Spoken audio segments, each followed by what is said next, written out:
वट सावित्री अमावस्या के दिन यदि सोमती अमावस्या पड़ जाए और नारी सोमती की भी पूजन करे और वट सावित्री की भी पूजन करे तो नारी का अखंड सौभाग्य प्राप्त होता है।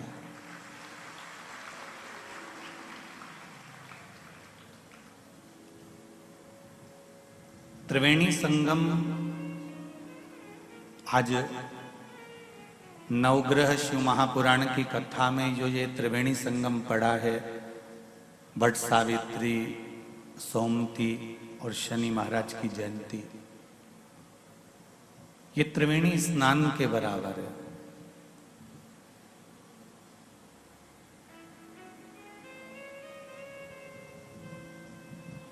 शंकर भगवान की आराधना का एक केंद्र बिंदु है।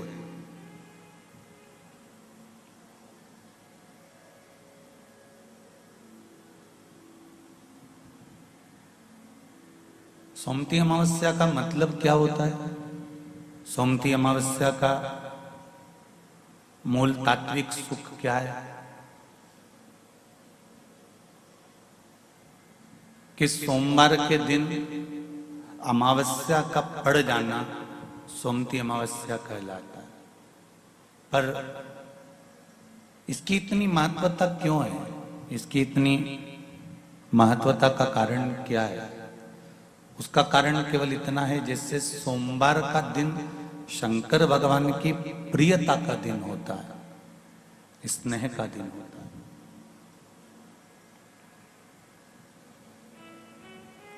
शंकर भगवान की पूजन केवल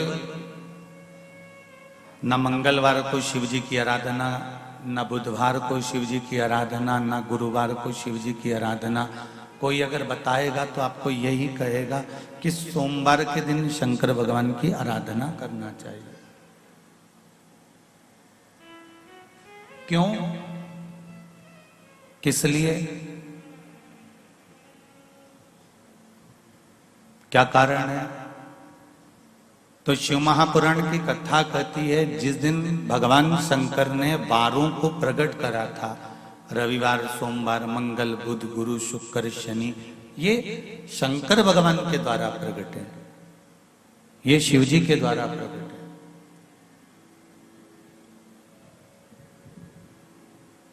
इनकी जो प्रागट्यता है, इनका जो प्रागट्य है, वो शंकर जी के द्वारा। दिन, पल, घड़ी, नक्षत्र, समय, ये जितना भी बनाया है, घड़ी है, पल है, नक्षत्र है, समय है, ये सब मेरे देव अधिदेव महादेव ने बनाया है। आपको लगता हो कि शिवर वाले महाराज बोल रहे हैं, हो सकता है कि वो अपने मन से बोल रहे हों, तो गीता प्रेस गोरखपुर की शिव महापुराण की कथा, शिव महापुराण गीता प्रेस गोरखपुर की हिंदी की आप अपने घर पर ले आना और उसकी विदेश्वर संहिता को पढ़ना प्रारंभ करना, तो आपको मालूम पड़ जाएगा कि वार बनाने वाला भी शंकर भगवान है, तिथि बनाने वाले भी शंकर भगवान है, नक्षत्र बनाने वाले भी शंकर भगवान है, पल बनाने वाले भी शंकर भगवान है, घड़ी बनाने वाले भी शंकर भगवान। आपको ये ज्ञात हो जाएगा।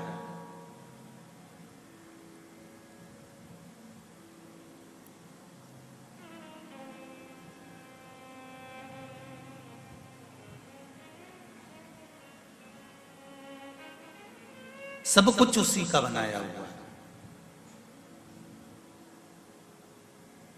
इसलिए कहते हैं कि अगर हाथ में पहनने वाली घड़ी अगर गड़बड़ हो गई है तो इसको कपड़े की दुकान पर ले जाकर मत देना, वो ठीक नहीं करेगा। किराने की दुकान पर ले जाकर दोगे तो वो ठीक नहीं करेगा। सोनार की दुकान पर ले जाकर दोगे तो वो ठीक नहीं करेगा। लोहार की दुकान पर ले जाकर दोगे तो वो ठीक नहीं करेगा। घड़ी को अगर ठीक करवाना है तो घड़ी वाले की दुकान पर ले जाकर दोगे तो वो घड़ी ठीक कर देगा। थोड़ा समय लेगा, 5 दिन 7 दिन 8 दिन थोड़ा लग जाएगा, पर घड़ी वाले की दुकान पर ले जाकर पटकोगे तो घड़ी ठीक करेगा। फ्रिज वाले की दुकान पर फ्रिज ले जाकर रखोगे तो फ्रिज ठीक करेगा। एसी वाले की दुकान पर एसी ले जाकर रखोगे तो एसी ठीक करेगा। घड़ी की दुकान पर ही घड़ी ठीक हो सकती है। उसी तरह जैसे घड़ी की दुकान पर ही घड़ी ठीक होती है, तो ये समय, ये घड़ी, ये पल, ये नक्षत्र, ये समय, ये वर्ष, ये महीने, ये वार जिसने बनाए हैं वो है देवाधिदेव महादेव। अगर हमारा भी समय ठीक नहीं चल रहा हो तो शंकर जी के पास ले जाकर थोड़ी देर बैठ जाओ, ये घड़ी, ये समय, ये पल, ये नक्षत्र ठीक हो जाए। थोड़ा शिव की आराधना में, थोड़ा शंकर भगवान की आराधना में इस घड़ी और इस पल को लगाने का प्रयास करिए।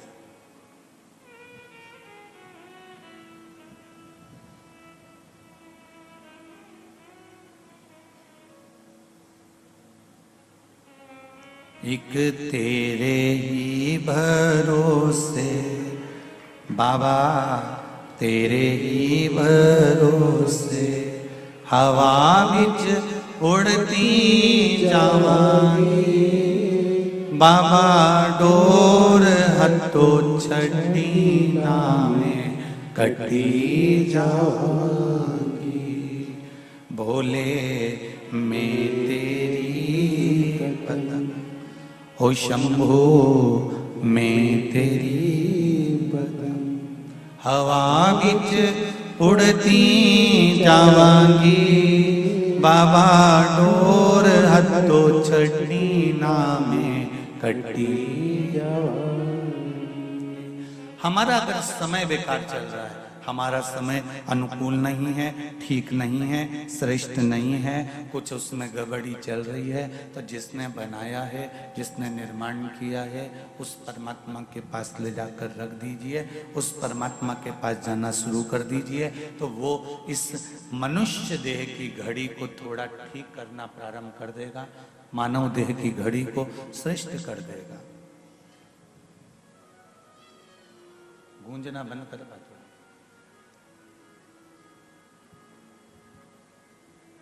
इस समय को श्रेष्ठ जगह पर लगाना चाहिए। ये सीधा हाथ है, ये उल्टा हाथ है। सब अच्छा काम कौन से हाथ से होना चाहिए? जम के बोलो जरा, सीधे हाथ से। तो इस उल्टे हाथ को बुरा नहीं लगता होगा कि बताओ मैंने कौन सा पाप किया? दान करो तो सीधे हाथ से, पूजन करो तो सीधे हाथ से, भोजन करो तो सीधे हाथ से, पुण्य कर्म करो तो सीधे हाथ से। तो मैंने ऐसा कौन सा बेकार काम कर दिया जो मेरा प्रयोग नहीं करते, मेरा उल्टा हाथ का प्रयोग नहीं करते? एक दिन उल्टे हाथ ने जाकर किसी सदगुरु से कहा, गुरुदेव मेरा प्रयोग क्यों नहीं होता, इस हाथ का उपयोग क्यों नहीं होता, मैं बड़ा दुखी हूं। तो इतने में गुरु जी ने कहा, तो चिंता मत कर, जब कोई सीधे हाथ से दान करे ना तो तू उस हाथ को टच कर लेना, तो तेरा प्रयोग होना प्रारंभ हो जाएगा। बस इतना कर। जब अच्छा समय ना चले, जब श्रेष्ठ समय ना चले, जब श्रेष्ठ समय ना आए, तुम्हें ऐसा लग रहा हो कि श्रेष्ठता का समय नहीं चल रहा है, अच्छा समय नहीं चल रहा है, तो एक काम करना, जो अच्छा काम कर रहा हो, जो श्रेष्ठ काम कर रहा हो, जो भगवान की भक्ति में लगा हुआ हो, जो भगवान के स्मरण में लगा हुआ हो, बस उससे टच कर कर चलते रहना, तो हो सकता है कि हमारी जिंदगी भी अच्छी हो जाए। थोड़ा उससे लगकर चलो। शंभू शंभू, थोड़ा उससे लगकर चलने का प्रयास करें।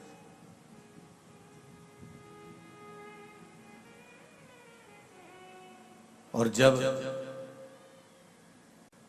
किसी सत्कर्मी के साथ में, भजनावली के साथ में, कीर्तन करने वाले के साथ में, मंत्र जाप करने वाले के साथ में, स्मरण करने वाले के साथ में आप चलेंगे, तो जीवन की सार्थकता अपने आप बन जाएगी।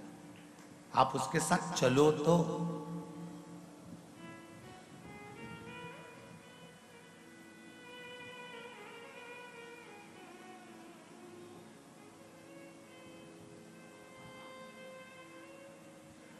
गंगा मैया के जल से कार्तिकेय बाबा की उत्पत्ति हुई, कार्तिकेय बाबा प्रकट हुए।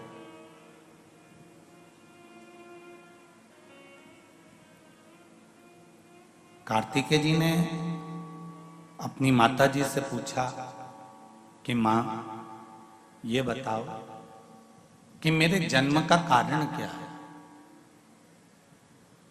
क्यों जन्मा हूं मैं?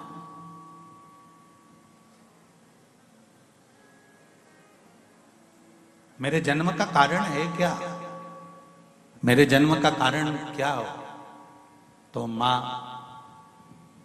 तुरंत बोली कि तुम्हारे जन्म का एक कारण है तारकासुर का संहार।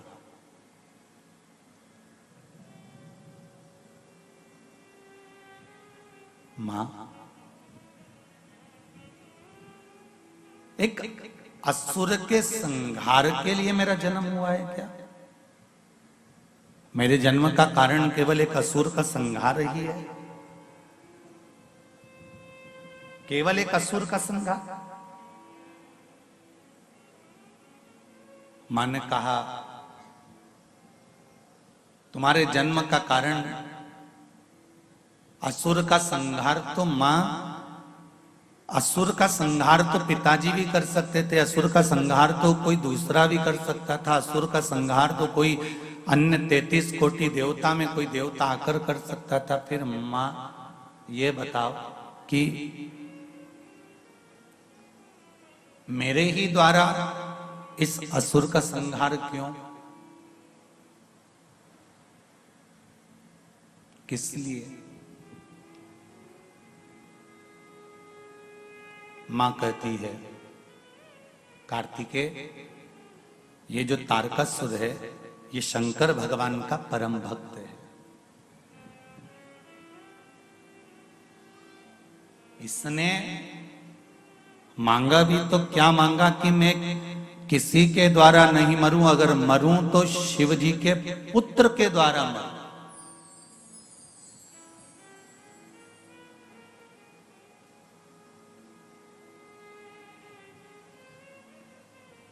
जो अच्छा होता है ना वो अच्छा ही सोचता है, जो श्रेष्ठ होता है वो श्रेष्ठ ही सोचता है।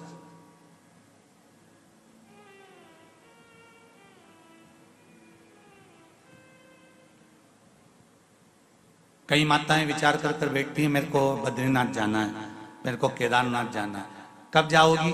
बस मेरे पोते की शादी हो जाए और पोता बहू आ जाएगी ना तो मैं उनको लेके जाऊंगी दुकाने के लिए। अब देखिए, अच्छा सोचा है ना उसने, अच्छा विचार किया है ना उसने, उसका विचार उसकी सोच अच्छी है इसलिए वो अच्छा सोच रहा है। तो तारकासुर ने क्या मांगा कि मरूं तो शंकर भगवान के पुत्र द्वारा मरूं। तो माता पार्वती जी ने कार्तिकेय से कहा कि यह असुर जरूर है पर शंकर जी का भक्त है, शिव का उपासक है, शिव का भक्त है, शंकर की आराधना करता है, शिव की उपासना करता है और इसके मन में शिव जी के प्रति बड़ा भाव है, हृदय में बड़ा आनंद है शंकर जी के प्रति। इसलिए ये मांग रहा है कि भगवान शिव के पुत्र द्वारा मरूं, क्योंकि जो भगवान का भक्त होता है, जो जिससे लगा हुआ होता है, जिसके प्रति जिसका स्नेह होता है, उसको वो कभी दुखी नहीं देख सकता। तारकासुर शंकर भगवान अकेले बैठकर तप साधना कर रहे थे, अकेले बैठकर आराधना कर रहे थे, सती माता जलकर भस्म हो चुकी थी। तो तारकासुर को लगा कि मेरे भोलेनाथ, मेरे शंकर, मेरे त्रिकालदर्शी, मेरे कैलाशी, मेरे अविनाशी, मेरे शिव अकेले हैं और यदि ये अकेले रहेंगे तो मुझे कितना बुरा लगेगा। इनकी भी जोड़ी बन जाए जैसे लक्ष्मी और नारायण की है, ब्रह्मा और ब्रह्माणी की है, इंद्र और इंद्राणी की है, इनकी भी एक जोड़ी बन जाए, शंभु, इनकी भी एक जोड़ी बन जाए, बस इतना।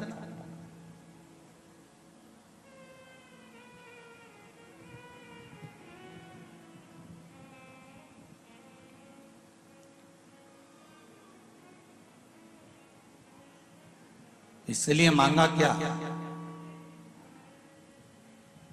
मांगा केवल इतना कि शिव जी के पुत्र के द्वारा मेरे प्राण छूटे, भगवान शंकर के पुत्र द्वारा मेरे प्राण छूटे। पुत्र कब होगा? जब शंकर भगवान की समाधि हटेगी, तब साधना हटेगी और इनका मंगल विवाह होगा, और विवाह होगा तब जाकर इनका पुत्र होगा। एक बात आपसे कहना चाहेंगे, कभी शिव मंदिर में जल चढ़ाने का मौका मिले और आप शंकर जी के मंदिर में जल चढ़ाने के लिए जाएं, या बेलपत्र चढ़ाने के लिए जाएं, या शिव जी की आराधना करने के लिए जाएं,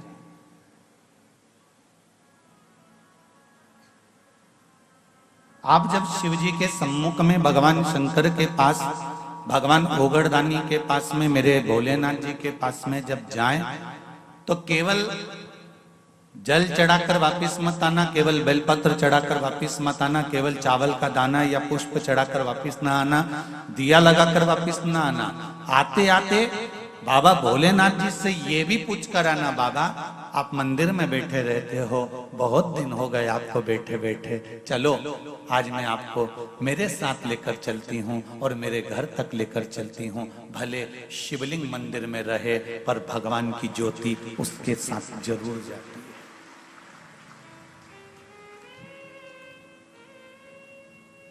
शिवलिंग भले मंदिर में रहे। हम क्यों कहते हैं कि 12 ज्योतिर्लिंग? ज्योतिर्लिंग का मतलब क्या होता है? जहां शंकर भगवान की ज्योति हमेशा प्रकट रहती है। और ज्योति से मतलब ये नहीं कि घी का दिया या तेल का दिया प्रकट रहता है, उससे मतलब नहीं है।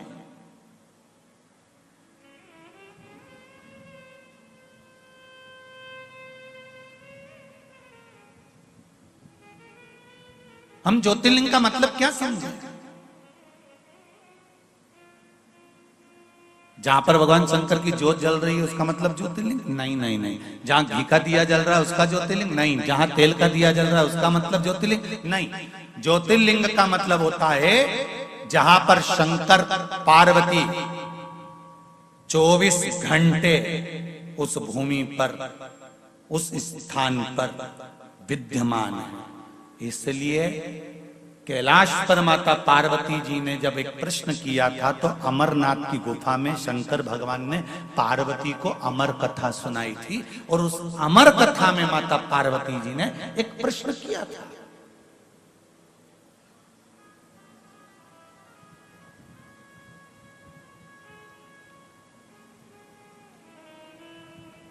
उस अमरनाथ की गुफा में माता पार्वती जी ने एक प्रश्न किया था,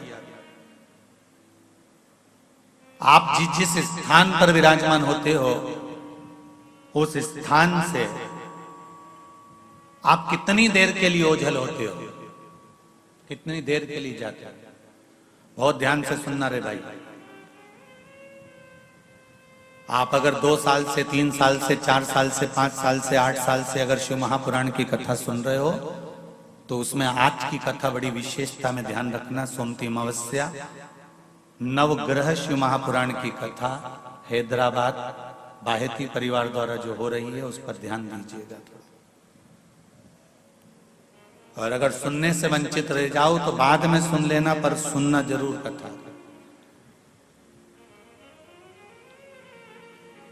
आप कितनी देर, कितनी घड़ी, कितने पल, कितने क्षण, कितने समय आप किस जगह पर रहते हो, यह पार्वती जी ने अमरनाथ जी की गुफा में माता पार्वती ने शिव जी से प्रश्न किया, जिस समय पर अमर कथा बाबा देवाधिदेव महादेव माता पार्वती को सुना रहे थे।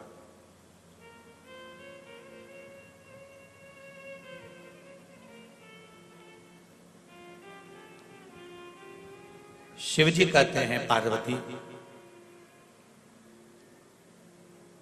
जब सोमवार का दिन होता है, चंद्र का दिन होता है, जिस दिन मैंने चंद्र की काया को ठीक करा था,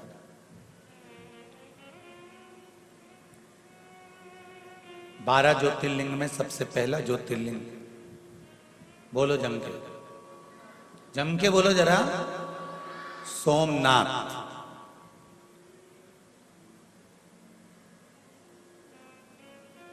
पहली गिनती में सोमनाथ जी को क्यों दिया गया?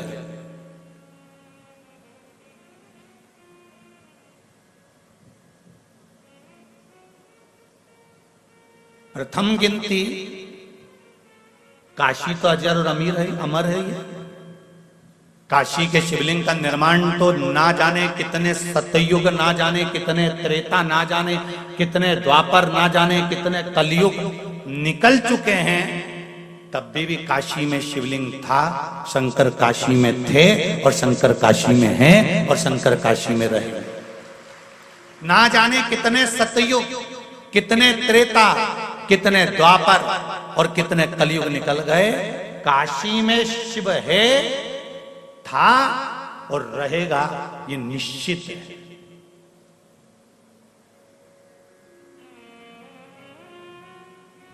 तो पहला ज्योतिर्लिंग तो फिर काशी को गिना जाना था, पर पहला किसको गिना है?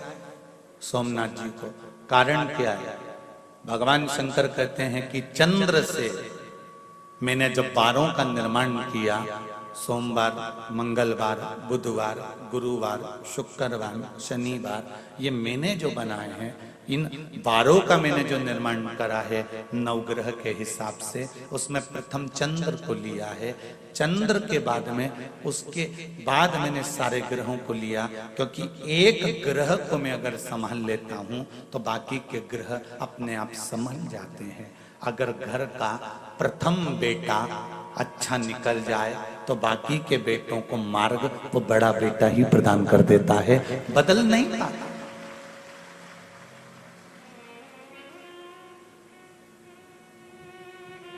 घर की एक बेटी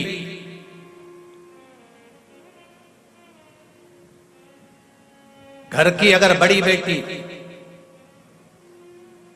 अगर मार्ग प्रशस्त कर कर चलती है, सतमार्ग पर चलती है, तो बाकी की बेटियों को भी सतमार्ग मिल जाता है।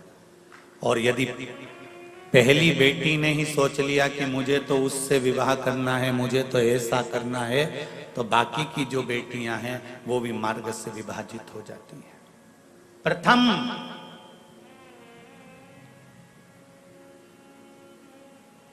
थोड़ा सा बुरा जरूर लगेगा हैदराबाद वालों, पर एक बात कहना चाहूंगा, लोगों के पास में धन बढ़ते जा रहा है और शरीर से कपड़ा कम होते चले जा रहा है।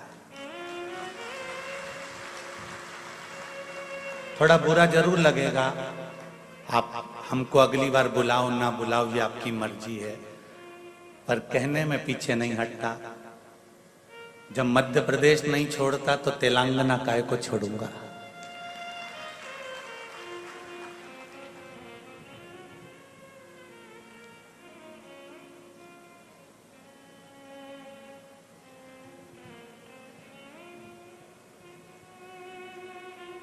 जब शरीर पर घाव हो जाता है ना,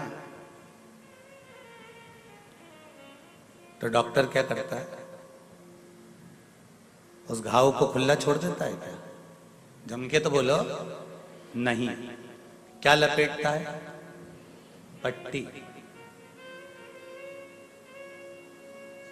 पट्टी घाव को ठीक करने का काम करती है क्या? नहीं। पट्टी घाव पर मक्खी ना बैठे, मक्खी ना भिन भिनाए, इसलिए बांधी जाती है।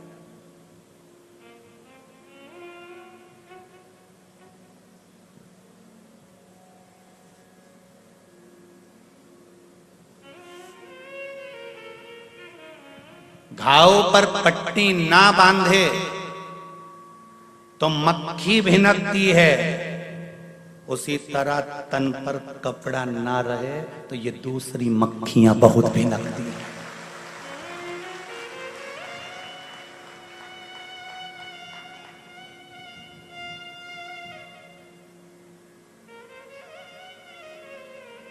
फिर प्रशासन को दोष मत देना और पुलिस को दोष मत देना। बचपन से सिखाया जा रहा है, स्कूल में भी फर्स्ट एड बॉक्स रखकर सिखाया जाता है, मेडिकल बॉक्स रखकर सिखाया जाता है। छोटे छोटे बच्चों को सिखाया जाता है कि लग जाए घाव तो पट्टी बांधना, पट्टी से शरीर अच्छा नहीं होगा पर मक्खी भिन भिनाना बंद कर देगी। उसी तरह तन अगर ढक कर रखोगे तो ये बाकी की मक्खियां भिन भिनाना बंद कर देगी, ये निश्चित है, इसकी निश्चितता है। धन बढ़ाए पर तन पे से कुछ घटा भी है।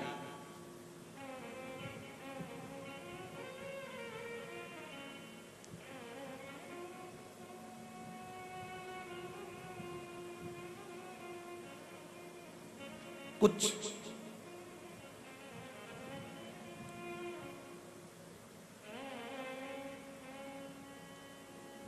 लोग कहते हैं प्रशासन ध्यान नहीं देता, पुलिस ध्यान नहीं देती। गलती किसकी है? बोलो तो। ये मक्खियां झूम क्यों रही हैं? घाव खुला है, घाव खुला है इसलिए मक्खियां झूम रही हैं। एक बात पहले कही थी, आपको ध्यान में होगी। शिव महापुराण की कथा सीहोर कुबेरेश्वर धाम से जड़ वृक्ष शिव महापुराण की कथा कही थी। अगर आप लोगों ने सुनी होगी तो स्मरण में होगा। तुलसी का पौधा लाओ और पौधे को ऐसे ही खुला छोड़ दो, उसमें मिट्टी मत डालो, तुलसी का पौधा पनपेगा? जम के तो बोलो नहीं। बेलपत्री के पौधे को लाओ, उसकी जड़ पर मिट्टी मत डालो, बेलपत्री का पौधा पनपेगा? बोलते जाओ जरा जल्दी नहीं। पीपल का पौधा लाओ, उसकी जड़ पर मिट्टी मत डालो, क्या पीपल का पौधा पनपेगा? नहीं। गुलाब के पौधे को भी लाओगे तो उसकी जड़ को मिट्टी से दबाना पड़ेगा। पीपल का पौधा लाओगे तो उसकी जड़ को मिट्टी से दबाना पड़ेगा। बेलपत्री का पौधा लाओगे तो उसकी जड़ को मिट्टी से दबाना पड़ेगा। जब जड़ मिट्टी से ढकी हुई रहती है तो वो वृक्ष पनपता रहता है। उसी तरह मनुष्य की भी जड़ है नाभि, जब तक ये कपड़े से ढकी रहती है तो मनुष्य भी बढ़ता रहता है। पर आजकल फैशन है साहब, कपड़े ऐसे होना चाहिए कि जड़ भी दिखना चाहिए, नाभि नजर आना चाहिए।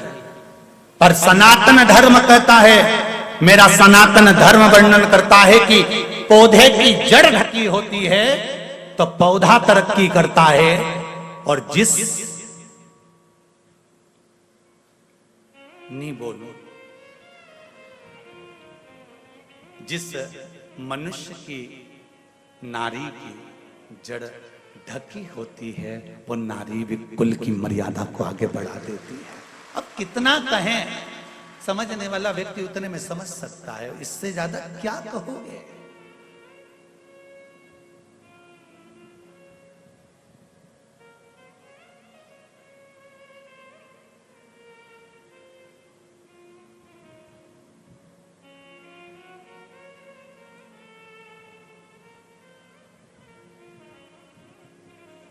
हिंदुस्तान की पहचान किन दो चीजों से करी जाती है? चलो बोलो जल्दी उत्तर दो।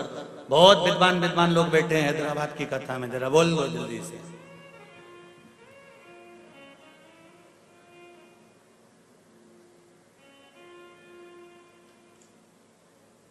दो जो भैया माइक दो जरा, जी बोलने वाली है उनको दो जरा माइक को। हाँ खड़ी हो जाओ।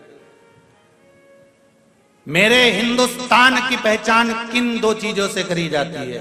नारी की पहचान पूरी साड़ी से पहचान हो सकती है। ठीक है बैठिए।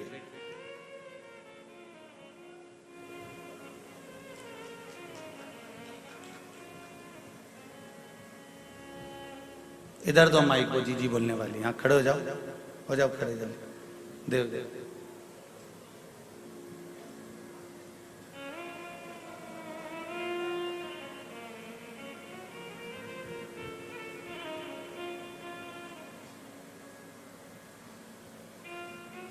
श्री शिवाय नमस्तुभ्यम। श्री शिवाय नमस्तुभ्यम। हिंदुस्तान की पहचान सभ्यता और संस्कृति से है। बहुत बढ़िया, बैठिए।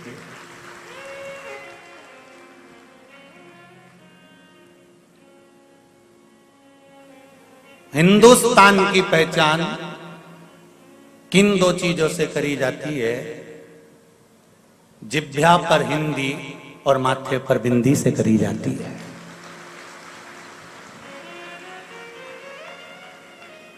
मेरे हिंदुस्तान की पहचान है तुम्हारी जीवान पर हिंदी हो और मेरी बेटियों के माथे पर बिंदी हो। मेरा हिंदुस्तान पहचाना जाता है, मेरा भारत पहचाना जाता है। उसकी पहचान का सबसे बड़ा तत्व है और आज दोनों चीजों को मिटाया जा रहा है। हिंदुस्तान के लोग हिंदी को मिटाने के लिए लगे हुए हैं और मेरे हिंदुस्तान की बेटियां माथे पर बिंदी मिटाने को लगी हुई हैं। मेरा निवेदन है, अगर बन सके तो दोनों को बरकरार रखना, जीवान पर हिंदी रखना और सिर पर बिंदी रखना। मेरा हिंदुस्तान पहचाना जाएगा। शर्म नहीं आना चाहिए।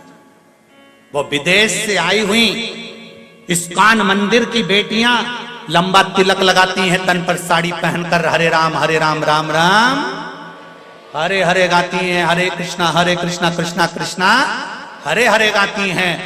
और ब्रज की गलियों में हो, चाहे बेंगलोर की गलियां हो, चाहे हैदराबाद की गलियां हो, उनको कोई शर्म नहीं आती और साड़ी पहनकर माला लेकर घूमकर तिलक लगाकर निकलती हैं। और मेरे यहाँ कहा जाता है, हिंदुस्तान की पहचान जीवान पर हिंदी हो और माथे पर बिंदी हो। जब मस्तक पर बिंदी आप भी लगाओगे तो मुझे गर्व होगा कि मेरे हिंदुस्तान की यह पहचान है। पर बेटियां भूल गई, बेटी भूल गई।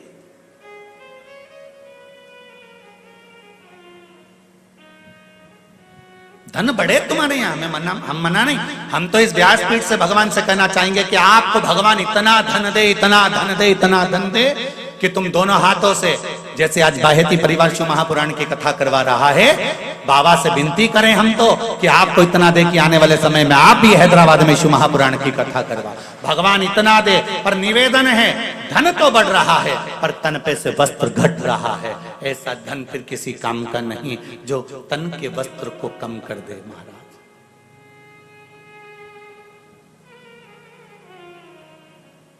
प्रथम नवग्रह शिव महापुराण की कथा चल रही है, थोड़ा ध्यान लगाकर सुनिएगा।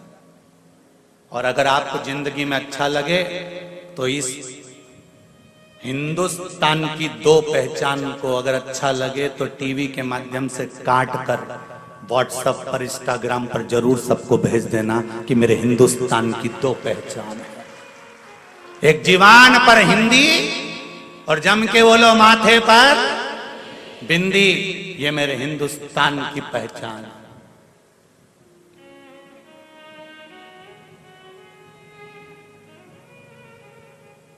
जनमानस तक जाए। शिव महापुराण केवल यहीं तक नहीं, जो नहीं सुनते उन तक आप भेज सकते हो। सोशल मीडिया के माध्यम से आप पहुंचा सकते हो। घाव पर पट्टी बंधना जरूरी है। मक्खी भिनकेगी, तन पर वस्त्र सही होना जरूरी है, नहीं तो ये बहुत मक्खियां है रे संसार में, ये भी बहुत भिनकेगी। फिर प्रशासन को या पुलिस को दोष मत देना कि ये कुछ नहीं करते। वो तो कहते हैं कि पट्टी बांध के रखो ना घाव पर, तन पर अच्छे कपड़े पहन कर रखो। किसी की सामर्थ्यता है कि भिनक जाए। झांसी की रानी भी तो थी, मां अहिल्याबाई भी तो थी, मां मुक्ताबाई भी तो थी, कर्माबाई भी तो थी, मीराबाई भी तो थी। खूब जियो, खूब अलमस्त आनंद में आप। हम ये नहीं कहते कि आप आज के युग में मत जियो, बहुत बहुत जियो आज के युग में, पर अपनी संस्कृति और अपनी सभ्यता से पीछे मत हटो। अपनी सभ्यता और अपनी संस्कृति से हमको पीछे नहीं हटना।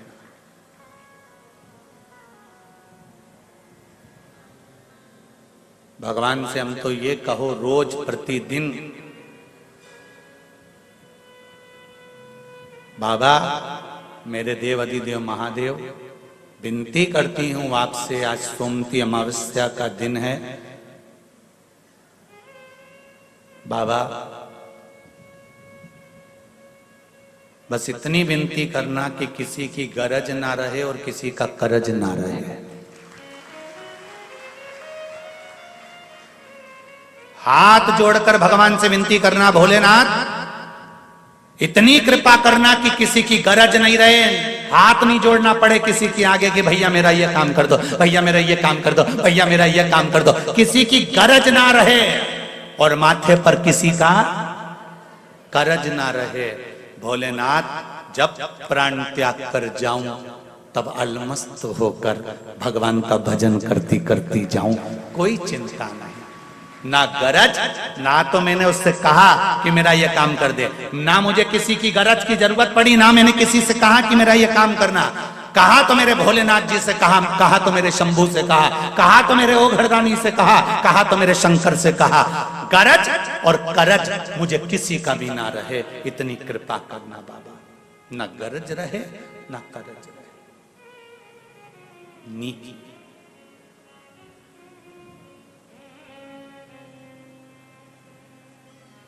कितना भी धन जोड़ लो रे बाबा और कितना भी पैसा इकट्ठा कर लो, अंतिम समय में राम नाम सत्य ही चिल्लाएंगे।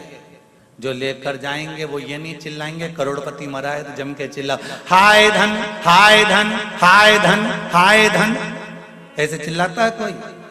अरे बोलो तो जम के नहीं कोई चिल्लाता हो कि हाय धन हाय धन हाय धन। जो भी चिल्लाता है आखिरी में राम नाम सत्य ही चिल्लाता है, क्योंकि दुनिया को मालूम है अब तो इसका निधन हो गया तो धन किस काम का, अब क्या मतलब का, जब निधन ही हो गया तो धन की मूलता कहाँ रही। इसलिए हाय धन या धन धन धन धन कोई नहीं चिल्लाएगा, यहाँ तो लोग चिल्लाएंगे तो राम नाम सत्य है चिल्लाए।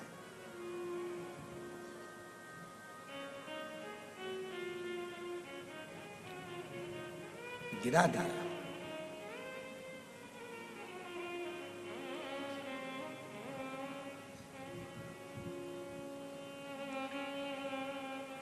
प्रथम चंद्रदेव को भगवान शंकर ने पार्वती से अमरनाथ जी की गुफा में कहा कि मैंने चंद्र को पहले साधा है, क्योंकि एक ग्रह अगर संभल जाता है तो पूरे 9 ग्रह अपने आप संभल जाते हैं। घर का प्रथम बेटा, घर की प्रथम बेटी अगर संस्कारवान निकल जाती है तो ये निश्चित है कि बाकी के बच्चे भी संस्कारवान निकल जाएंगे। प्रथम को संभाला है, प्रथम।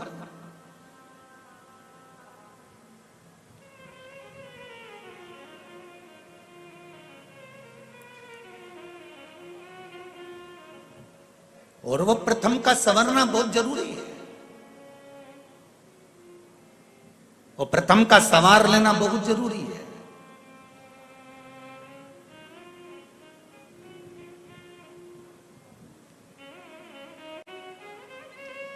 हम लोग चिल्लाते हैं हम सुधरेंगे युग सुधरेगा, हम बदलेंगे युग बदलेगा। धर्म की, अरे बोलो तो, अधर्म का, प्राणियों में, विश्व का, गौ माता की जय। ये चिल्लाते चिल्लाते पूरी जिंदगी निकल गई।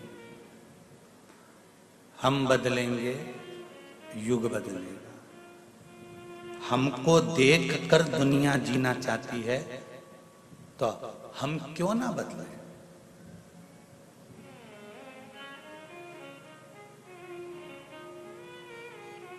आप किसी को कहें ना कहें कि आप जाओ और 1 लोटा पानी चढ़ाओ, आप घर से 1 लोटा पानी लेकर निकलकर मंदिर जाना चालू करेंगे, आपको देखकर दुनिया के नहीं, परिवार के नहीं तो मोहल्ले की कई माताएं आपके एक लोटे को देखकर वो भी चालू कर देगी, ये निश्चित है, ये निश्चितता है। एक पत्र आया है, देखिए बड़ा सुंदर है।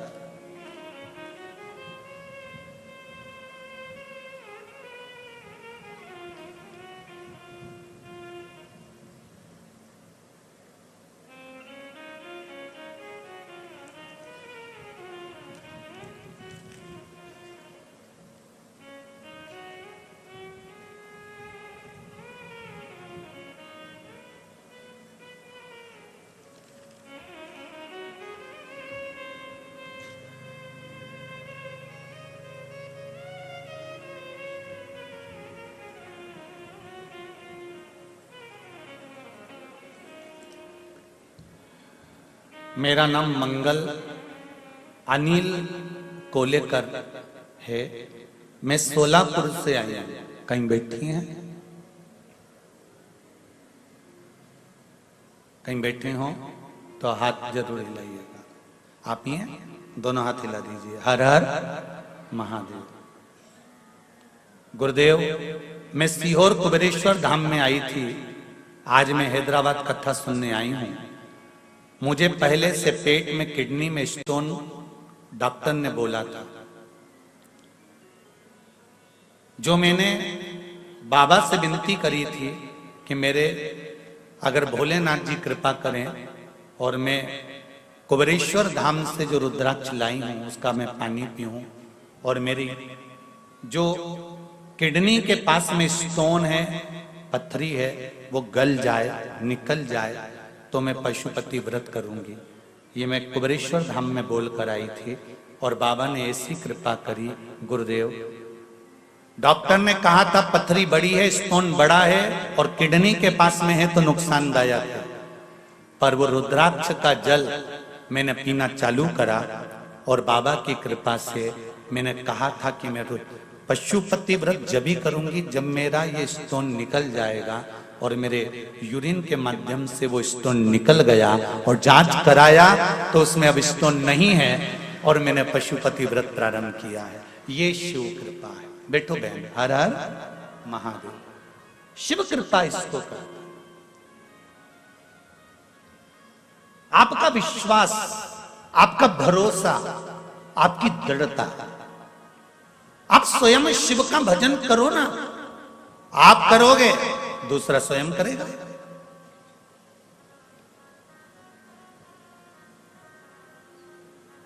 एक पत्र और है, देखिए।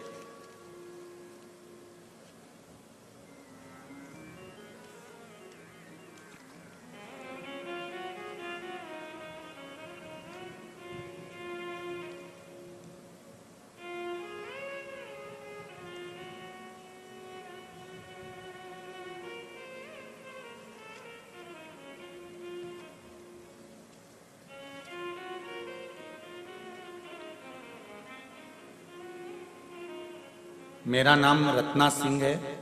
मैं धूलपेट निवासी हैदराबाद से हूं। कहीं बैठी हैं?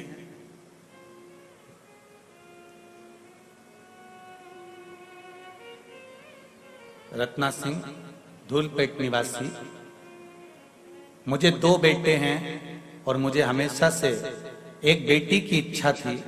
मैंने आपकी कथा में आंकड़े की जड़ का उपाय सुना था। मेरी मासी को कोई संतान नहीं थी तो मैंने उन्हें भी ले जाकर यह उपाय किया और मैंने अपने लिए भी पुत्री के लिए, लड़की के लिए मनोकामना की। उपाय के 2 महीने बाद ही मेरी मासी गर्भवती हो गई और मुझे भी 7 साल बाद बहुत ही प्यारी बेटी हुई है जिसका नाम मैंने शिवान्या रखा है। उसका फोटो भी मैं लगाकर भेज रही हूं। फोटो भी लगाकर भेज रही हूं। गुरुदेव, मेरी प्रेगनेंसी में बहुत ही प्रॉब्लम थी। शायद मैं और मेरी बेटी नहीं बचते, लेकिन भोलेनाथ की कृपा से हम पर बनी रही और आज मैं और मेरी बेटी दोनों ही सही सलामत हैं। मैंने अपनी प्रेगनेंसी में भगवान शंकर की आराधना करी, इसलिए मेरी बेटी के जंघा पर नंदी का एक लांछन बना हुआ आया है जो मेरी बेटी की जंघा पर बना है, फोटो में दिया है उसने, आप देख सकते हैं। ये नीचे वाला जो फोटो है इसमें जंघा पर जो नंदी का लांछन बना हुआ है। शिव आराधना का फल किसको कहते हैं? ये शिव है। एक पत्र और आया है जिसमें फोटो लगाया गया है बच्चे का। मैं रत्नमाला नरहरी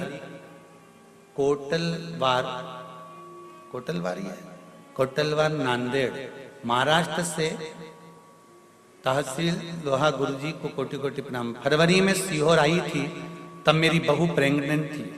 मुझे पहली 2 नातिन 2 बेटियां थी, पोती थी।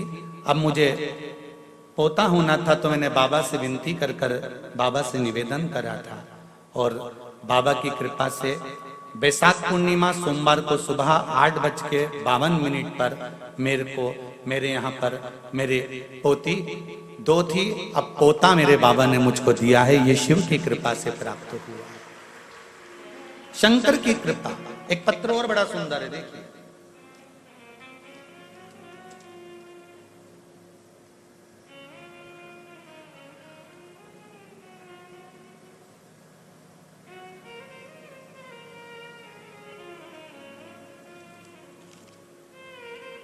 रजनीकांत भट्ट, बिटिया छवि वेदिका भट्ट, मंदसौर मध्य प्रदेश से आई हैं। आप हैं? श्री शिवाय नमस्तुभ्यम।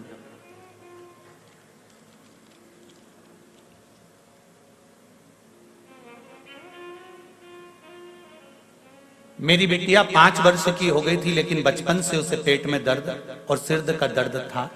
बहुत से डॉक्टरों को दिखाया, परंतु उसको बीमारी की समझ नहीं आई। हम दोनों और परेशान रहने लगे। जहां भी जाना होता बहुत ही दवाइयां साथ में लेकर जाने लगे, फिर भी कोई स्थायी हल नहीं हो पाया। लेकिन जब से कथा में सुना कि बाबा को चढ़ी बेलपत्र और जल पीने से सभी बीमारियां कट रही हैं, तो हमने भी नियम बना लिया कि 1 बेलपत्री और जल हर दिन सेवन करेंगे। दुख धीरे धीरे कटने लगे और 2 माह पहले सीहोर धाम से जो रुद्राक्ष प्राप्त किया, उसके जल को सिर्फ 2 दिन बाबा पर चढ़ाकर पिलाया। जो चमत्कार हुआ, उस दिन से आज तक बिटिया ने कभी ना तो पेट दर्द हुआ और ना कभी सिर दर्द हुआ। मेरी बेटी को मैं यहाँ हैदराबाद में मंदसौर से केवल धोख लगाने के लिए आया हूँ। शिव महापुराण की कथा में हर हर महादेव। बैठिए महाराज जी, श्री शिवाय नमस्तुभ्यम। बैठिए। मैं केवल मंदसौर मध्य प्रदेश से हैदराबाद में केवल धोख लगाने आया हूँ। बाबा देवादिदेव महादेव। शिव भक्ति, शंकर की उदारता, शंकर की करुणा, ये कोई साधारण नहीं है। तेरी कृपा बिना न हिले एक भी अणु, लेते हैं श्वास तेरी कृपा से। हे गंगाधार मुक्ति द्वार ओमकार,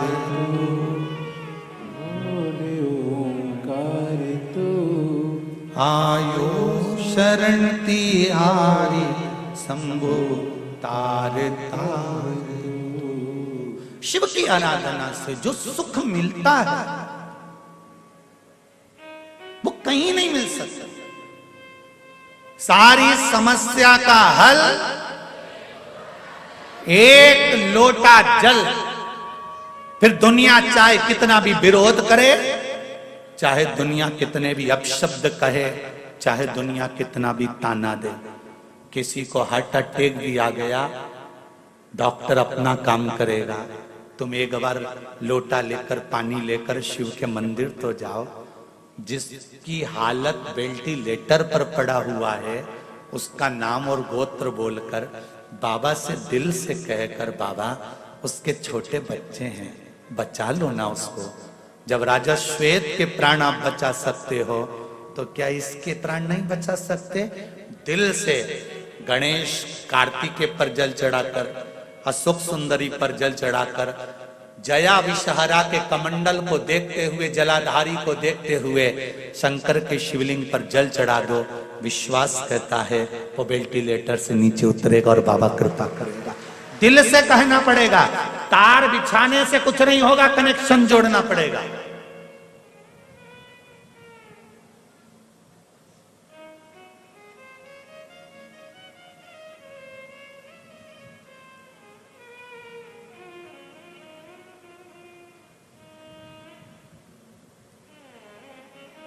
कनेक्शन जोड़कर चलना पड़ेगा। जैसे घर में बुजुर्गों के होने से बच्चों को चिंता नहीं रहती, बहुएं उठी मायके चली गई, बहुएं किटी पार्टी में चली गई, बहुएं यहां चली गई, बहुएं वहां चली गई। क्यों? जब तक घर में बूढ़ी माँ है, जब तक घर में बुजुर्ग हैं, तुम तुरंत उठ कर चले जाओगे।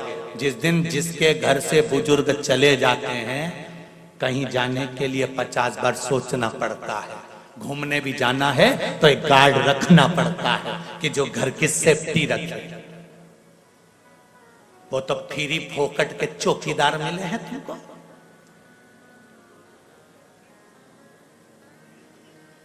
और जिससे मिलो ना, मुंबई, बेंगलोर, पुणे, जिससे मिलो वो एक ही बात कहते हैं, गुरुजी आजकल 2 का सेट चल रहा है। हमने कहा 2 का सेट कैसे है? बस पति और पत्नी, और ज्यादा हो तो हम 2 हमारे 2। हमने तो कहा भैया देखो, हमारी मम्मी तो जब जब जाती थी ना बाजार में तो 6 का सेट खरीद के लाती थी। बोलो सही है कि गलत है?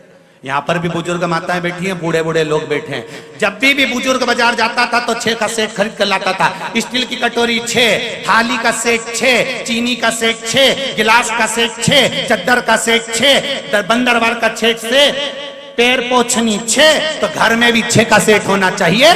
2 पति पत्नी, 2 बच्चे और 2 बूढ़े माँ बाप, तब जाकर ये 6 का सेट कंप्लीट होता।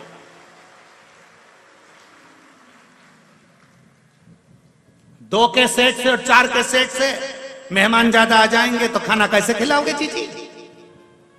2 कटोरी क्या दूसरे के यहां से मंगने जाओगी जीजी? कि 2 थाली दूसरे के यहां से मंग कर लाओगी? परिवार में 6 का सेट बनाना चालू करो कि 2 मेरे माता पिता, 2 हम। अब तो बोलो, 2 छोरा छोरी, हो गया 6 का सेट पूरा। पहले की बुजुर्ग माता यहाँ बैठी हैं, बोलो तो रही जीजियो, तुम बुजुर्ग जितने बैठे हो सही ईमानदारी से बोलो। पहले कटोरी लेके आते थे, कितनी लाते थे? अरे बोलो जम के, कितनी लाते थे? 6। थाली कितनी लाते थे? 6।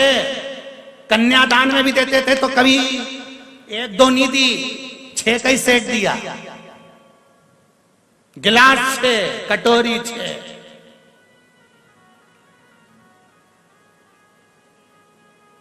ना जाने किसने लाके छोड़ दिया। हम 2, हमारे 2। मेहमान ज्यादा आ जाए तो थाली धो, भाई वो खा ले, उसके बाद धो के दूसरे को दे।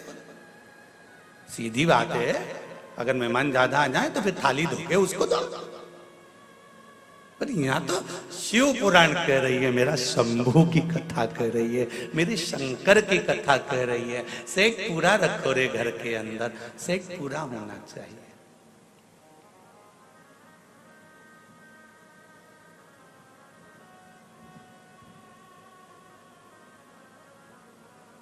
और जब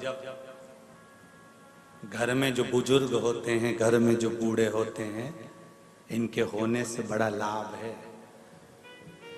केला खाया है कभी तुम लोगों ने? तो केले का जो छिलका होता है ना, वो काला पड़ जाता है, पर अंदर का केला बेकार होता है क्या? नहीं, छिलका भले गड़बड़ हो जाएगा पर अंदर के भाग को, अंदर के जो केला है उसको वो बेकार नहीं होने देता। उसी तरह घर के जो माता पिता हैं वो केले के छिलके की तरह हैं। वो भले अवस्था गलती चली जाती है, शरीर ढलता चले जाता है, पर अपने बेटे और बेटी को कभी तकलीफ नहीं आने देते। ऐसे केले के छिलके, माता पिता नहीं है, वो केले के छिलके हैं जो केले को बेकार नहीं होने देते। उसी तरह घर के बुजुर्ग, घर के बड़े आपको कभी बेकार नहीं होने देते।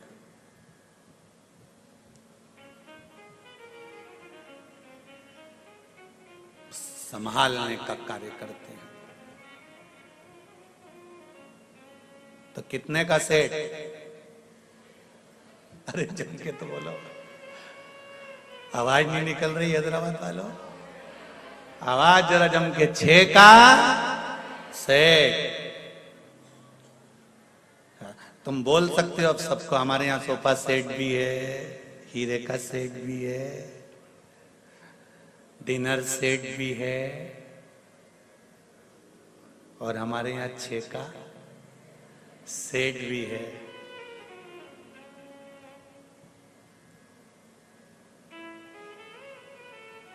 नहीं तो आज का जमाना सोफा सेट भी है, डिनर सेट भी, हीरे का सेट भी है, सोने का सेट भी है, बस आदमी अब सेट है। जमाना बड़ा विचित्र है। सेट रखना है।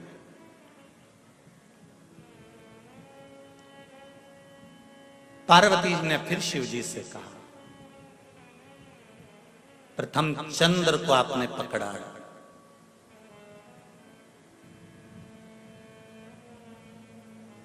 चंद्रदेव को आपने साधा है, और एक चंद्र को साध कर सारे ग्रहों को अनुकूल कर रखा है। शिवजी कहते हैं कि केवल एक घर का अगर सद जाए तो बाकी को साधने में दिक्कत नहीं होती। तारकासुर को मारने के लिए माता पार्वती कार्तिकेय जी से कहती हैं कि इसने अच्छा सोचा है, गलत नहीं सोचा, इसलिए तुम इसको मारना। तो क्योंकि इसने बरी मांगा है कि मैं शिव जी के पुत्र द्वारा मरूंगा, तो मरेगा तो तुम्हारे याद से, पर इसके हृदय में घात ना हो, इसके शरीर में घात होगी, चल जाएगा।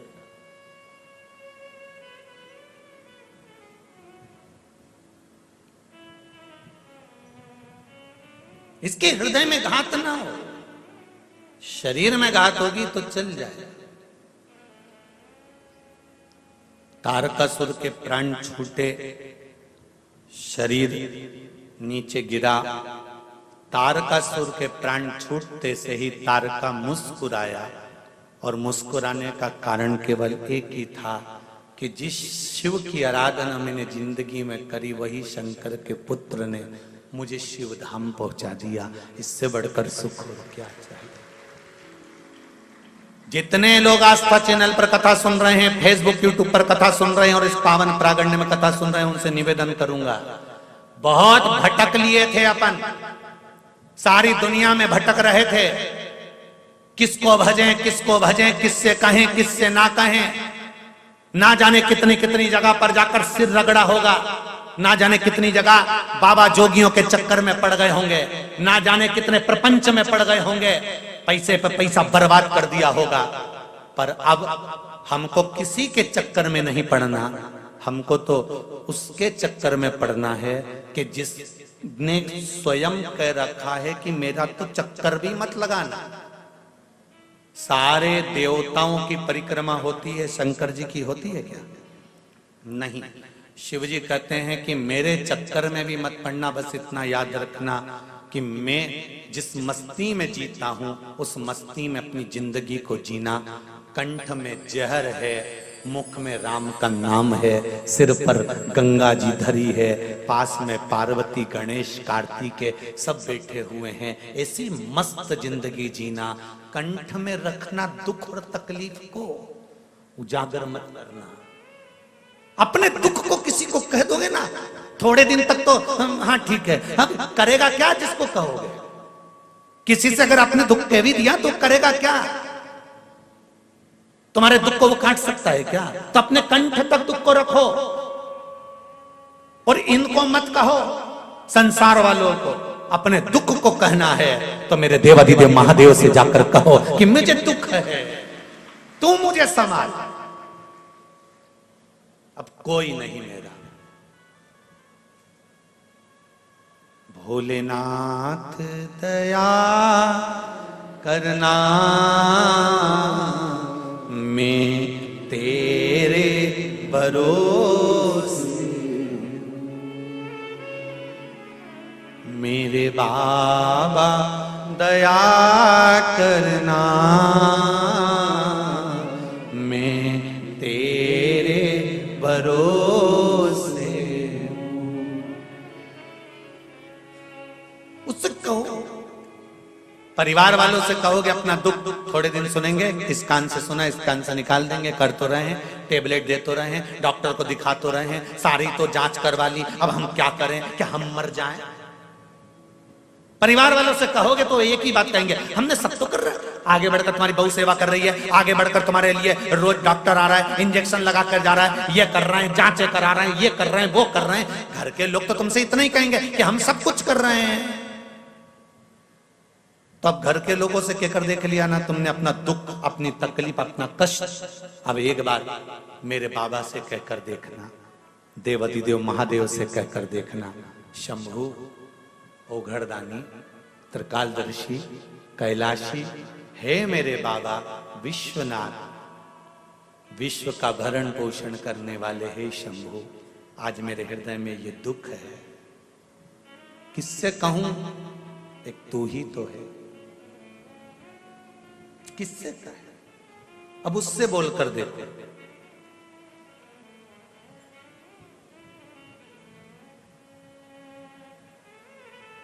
घर से निकलो तो श्री शिवाय नमस्तुभ्यम या पंचाक्षर नमः शिवाय या षडाक्षर ओम नमः शिवाय या द्वादशाक्षर ओम नमो भगवते वासुदेवाय या 2.5 अक्षर का कृष्ण या 2 अक्षर का राम कहते हुए निकलो। हम तुम पर बंधन नहीं करेंगे, बिल्कुल। हम आपसे ये नहीं कहेंगे कि आप बंद कर रहो शंकर जी के, आप तो घूमते रहो, पर अपनी कीमत बरकरार रखना। मक्खी सब्जी के ऊपर जाकर बैठती है तो उसकी कीमत नहीं रहती, पर वो मक्खी सुनार के सोने की अंगूठी पर जाकर बैठती है और पलड़े पर तुला जाती है तो मक्खी भी तोले के भाव बिक जाती है। अपनी कीमत समझना, हर कहीं मत बैठ जाना, जाकर बैठना तो देवाधिदेव महादेव के पास जाकर बैठना, कीमतवान बन जाओ। तुम्हारी कीमत तुम्हें बनाना है, तुम्हारी कीमत तुम्हें बरकरार रखना है। गलत जगह पर जाकर मत बैठ जाना, कहीं का बाबा जोगी के हमारे पास आकर बैठो, हम ये कर देंगे, हम ये कर देंगे, हम ये भभूति उड़ा देंगे, हम ये बेल दे देंगे, हम तुमको ये दे देंगे, हम तुमको वो दे देंगे, और घूमना चालू कर दो और देना चालू कर दो। ऐसे फालतू जगहों पर जाकर मत बैठना, अपनी कीमत बरकरार रखना कि मैं कहूं तो मेरे देवाधिदेव महादेव से कहूं, मेरे शंकर के पास जाकर बैठूं, शिव मंदिर में जाकर बैठूं, शंकर का अनुमोदन करूं। मंदिर भी नहीं जा सकती तो अपने घर में बैठकर उस शंकर का अनुमोदन करना चाहती हूं। 3.5 करोड़ रोम छिद्र ये मनुष्य के शरीर में है, 21,600 श्वास ये मनुष्य के शरीर से रोज निकल गई।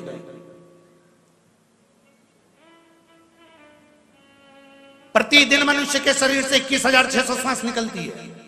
भगवान से कहो कि इन 21,600 श्वास में से कम 100-200 श्वास तेरी निकालना, तेरे भजन की निकालना, तेरे स्मरण की निकालना। 21,600 में से 600 श्वास भी मेरे परमात्मा के नाम की निकल गई तो तुम्हारी 21,000 तो वैसे काम कर गई। तुम उस परमात्मा के नाम की निकालो तो खूब कमाओ दिल से, अपार धन हो तुम्हारे पास में, जितनी तुम्हारी कैपेसिटी है उससे ज्यादा कमाओ। हम तो कहेंगे भगवान तुमको खूब दे, 24 घंटा काम में व्यस्त रखे और तुम्हें मस्त रखे, तुम्हारा दिमाग ये फालतू जगह जाए नहीं, पर उसके साथ एक काम भी करते जाना, थोड़ा थोड़ा थोड़ा थोड़ा प्रभु का नाम भी भजते चले जाना। क्यों?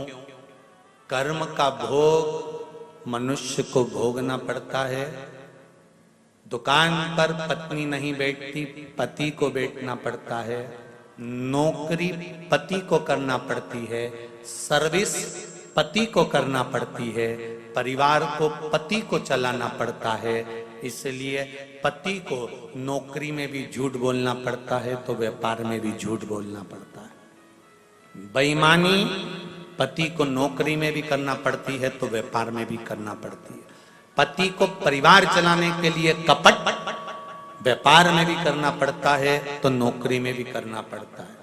परिवार चलाने के लिए पति को छल नौकरी में भी करना पड़ता है तो व्यापार में भी करना पड़ता है। एक बात याद रखना, दुकान पर या नौकरी में छल तुमने करा, कपट तुमने करा, बेईमानी तुमने करी, प्रपंच तुमने करा, सब गलत काम तुमने करा, कमाकर लाकर पत्नी को दिया, बच्चों के लिए और पत्नी के लिए इकट्ठा किया, पर अंतिम समय में जब प्राण छूटेंगे, ऊपर जाओगे, तब वो पूछेगा क्या करना है, तो कहेगा मैंने जितना कमाया था अपनी पत्नी और बच्चों के लिए कमाया था, तो मुझे नरक मत पटको, साथ में मेरी पत्नी और बच्चों को भी तो नरक पटको। तो यमराज भी कहेगा झूठ तूने बोला है, कपट तूने करा है, बेईमानी तूने करी है, छल तूने करा है, प्रपंच तूने करा है, इसलिए भोगेगा भी तू ही। इसलिए एक लाइन याद रखना, तेरा क्या होगा रे कालिया, भोगेगा भी तू, ना पत्नी भोगेगी ना बच्चे भोगेंगे, भोगना तुझे पड़ेगा। इसलिए मेरा निवेदन है, पत्नी और धर्म पत्नी में जमीन और आसमान का अंतर होता है। पत्नी पति को पतन के रास्ते पर ले जाती है, सिनेमा घर ले जाती है, पार्टियों में ले जाती है और मायके ले जाती है। धर्म पत्नी पति को शिव महापुराण तक और धर्म के पथ तक लेकर जाती है। पत्नी और धर्म पत्नी में जमीन और आसमान का अंतर होता है। पत्नी पतन के रास्ते पर ले जाती है और धर्म पत्नी धर्म के रास्ते पर ले जाती है। धर्म पत्नी का एक फर्ज है, अपने पति से रोज कहे तुम्हारी कमाई में से अठन्नी निकालना, कहीं शंकर में, कहीं कुंवारी कन्या में, कहीं विद्या में, कहीं तुमसे बन जाए किसी की औषधि में, किसी के लिए गरीब के लिए, साधारण के लिए, दूसरे के लिए नहीं कर सको तो अपने परिवार में अगर कोई दुखी है तो उसके लिए अपने हाथों से करते चलो, क्योंकि जवाब ना पत्नी देगी ना बच्चे देंगे, देना तुझको पड़ेगा। मत बुरे कर्म कर बंदे वरना पछताएगा, भगवान की आंखों से तू बच नहीं पाएगा, तू बच नहीं पाएगा।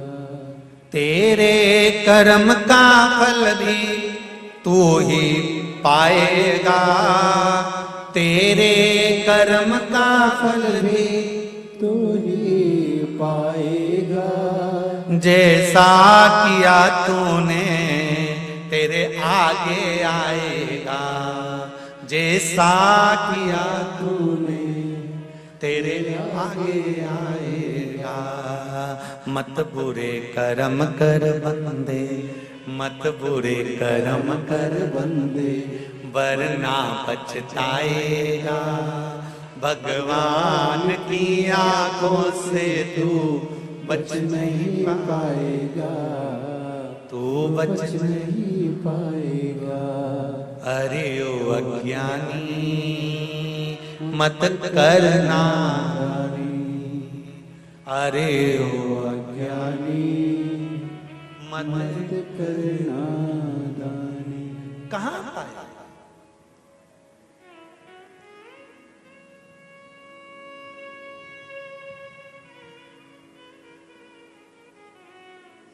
कैसे मिलेगा? ये एकादशी क्यों आती है? प्रदोष क्यों आती है? हर महीने शिवरात्रि क्यों आती है? हर महीने अमावस्या और पूर्णिमा क्यों आती है? तीज और त्योहार क्यों आते हैं? किस लिए आते हैं? क्यों बनाए गए? ये इसीलिए बनाए गए। अगर पूरे महीने आप दान नहीं कर सकते, पुण्य नहीं कर सकते, सत्कर्म नहीं कर सकते, तो ये तिथियां बना दी, एकादशी, प्रदोष, शिवरात्रि, सोमती, अमावस्या, पूर्णिमा की बन सके तो अपनी कमाई का कुछ अंश निकाल कर सत्कर्म में दान करना, पुण्य करना, कुछ अच्छा करना, भजन करना, कीर्तन करना, मंत्र जाप करना, नाम जाप करना, बन सके तो इस दिन तो भगवान का भजन कर लेना। ये इसलिए बनाए गए।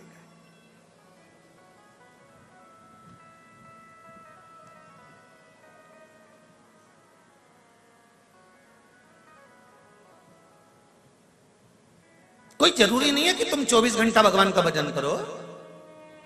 कोई जरूरी नहीं है कि 21,600 श्वास तुम भगवान के नाम की जपते ही रहो। हम तो आपसे ये भी नहीं कहते कि तुम 24 घंटा भगवान का भजन करने बैठो। हमने कभी नहीं किया आपसे कि 24 घंटा भजन करो। हम तो इतना बोलते हैं, आदि में पुनि आज पहले के संबंध और आज के संबंध को याद रखना। पहले के समय पर लड़का लड़की को केवल लड़की चाय की ट्रे लेकर आती थी, नीचे रखती थी, निगाह उठाकर देखती थी, लड़के ने लड़की को देख लिया, लड़की ने लड़के को देख लिया, संबंध पक्का हो गया। वो विवाह आज तक टिक रहा है, आज तक। ये जितने डोकरा डोकरी बैठे हैं नहीं, इनको देख लो, ये विवाह आज तक टिक रहा है। ना इन्होंने शादी के पहले ना लड़के को देखा था, ना लड़के ने लड़की को देखा था। ये जितने बैठे ना 80 80 70 70 60 60 65 70 वाले, इनसे पूछो इनने देखा था क्या? नहीं। इनके माँ बाप पक्का करिया है। इन्होंने कहा लड़का लड़की को देखना है, तो ये चाय की ट्रे लेके आई, नीचे रखी, लड़के ने लड़की को देखा लिया, लड़के ने लड़के को देख लिया। कोई बात नहीं, कोई स्माइल नहीं, कोई निगाह उठाकर बात नहीं। और लड़की चाय रखी, चली गई, लड़के ने देख लिया लड़की को, लड़की ने लड़के को देख लिया, और विवाह पक्का हो गया। 7 जन्म तक निभने वाला वो संबंध पक्का हो गया, आज तक निभ रहा है। और एक आज के समय का विवाह, लड़का लड़की को दिखाओ, लड़की लड़के को दिखाओ, दोनों में बात पक्की हो जाए तो होटल लेके जाओ, होटल में इनको 1 घंटा पहले बिठाओ, ये इनके समझेगी, ये इनके समझेगा, समझने के बाद ब्याह पक्का हो जाए। 6 महीने तक तो मोबाइल पे बात चलती रहे, रात को 2-2 3-3 बजे तक सोए नहीं। बेटे की माँ खुश, मारा छोरा, इधर बेटी की माँ खुश, मारी छोरी, ब्याह पक्का हो गया। 1 करोड़ रुपए शादी खर्चे में लगा दिए, मेहमान खाए पिए, डेंटिंग पेंटिंग करके वो जाए, और मालूम पड़े 6 महीने में तलाक हो जाए।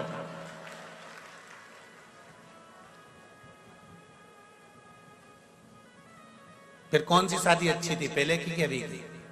अरे नहीं बोलो तो जरा दिल से, फिर तो पहले की अच्छी थी। तो वही तो शिव महापुराण की कथा कर रही है। 2 घंटे तक माला लेकर बैठे हो, 4 घंटे तक मंदिर में बैठे हो, 5 घंटे तक पाठ कर रहे हो, 6 घंटे तक पूजन कर रहे हो, 7 घंटे तक ये कर रहे हो, कहीं वो कर रहे हो। भगवान कह रहा है इतना टाइम मेरे पास बर्बाद मत कर, पहले की शादी याद कर। निगाह मिली और पक्का 2 मिनट मेरे पास आ और दिल से मुझे दर्शन देकर चले जा, जा। 1 लोटा पानी सारी समस्या का हल। 1 लोटा चढ़ाया, ना जी भर के देखा, ना कोई बात की, बड़ी आरज़ू थी मुलाकात की, बस जल लिया, चढ़ाया। घर के लोग कहें कि 4 घंटे मंदिर में अपन को बैठना भी नहीं तो लोग टोकने लगेंगे, मंदिर में क्या कर रही है, इतने घंटे तक क्यों बैठी है? तुम तो लोटा भर के ले जाओ। श्री शिवाय नमस्तुभ्यम। शिव जी को प्रेम से स्पर्श करो और थोड़ी सी स्माइल देकर कह दो कैसे हो महादेव, और कह देना चल रहे हो क्या घर? जा रही मैं, हमारी बहू है ना, ज्यादा देर बैठ जाऊंगी ना तो लड़ने बैठ जाएगी, इसलिए मैं तो चल। शिव जी से कहा और सीधे शंकर जी भी पार्वती से कहेंगे गजब की आई रे कमला, गजब की आई, सीधी आती है और मेरे से बात करके चली जाती है। पार्वती जी भी थोड़ी थोड़ी ईर्ष्या रखने लगेगी, तुम बहुत बात करने लगे हो आजकल, क्या बात है? दिल से तो कहो परमात्मा मेरा परमात्मा है, उससे दिल से कहो। जब बच्चा अपने बुजुर्गों से दिल से बात करता है ना तो बुजुर्ग भी दिल से बात करते हैं। एक पोते ने दादी से कहा, दादी ओ दादी, दादी बोली क्या है? वो पड़ोस में पप्पू रहता है ना, हाँ, उसके यहाँ पर आज नुक्ती का रायता बना है, बूंदी बनी है, सेव बना है, चने की सब्जी बनी है, पूड़ी बनी है, पापड़ बना है। दादी बोली बेटा उसके यहाँ बनेगा क्योंकि उसकी दादी मर गई तो उसके यहाँ 12वां है। तो इतने में छोटे से पोते ने दादी का गाल पकड़ के कहा, दादी अपने घर कब बनेगा? दादी ने एक धर के दिया, दादी एक इधर के पता, ये तो मुझे मारने का प्लान बना रहा है। अब हृदय से कहो। जब पोता दादी से दिल से बात करता है तो दादी खुश हो जाती है, दादा से दिल से बात करता है तो दादा खुश हो जाता है। मेरा महादेव से दिल से बात करोगे तो मेरा महादेव खुश हो जाएगा। उससे दिल से कहो, दिल से बोलो, हे बाबा हम आपसे बात करने आए, ज्यादा देर नहीं, 2 क्षण, मात्र 2 क्षण, मात्र 2 क्षण।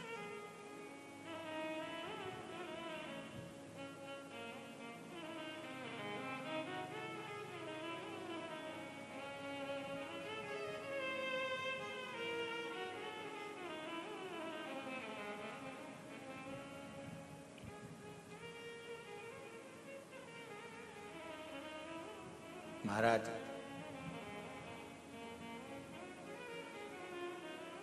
दिल मेरे शिव से लगाया होता तो फिर ये दिल, ये हृदय हॉस्पिटल में नहीं खोला गया होता।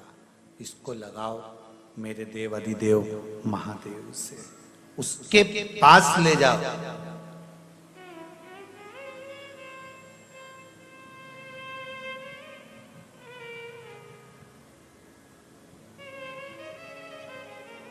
उसके नजदीक ले जाओ।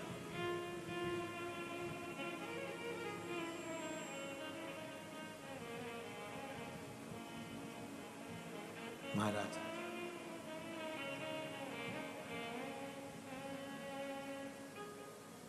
और जब ये मन, ये चित्त, ये हृदय शंभू से लग जाता है फिर भटकता नहीं।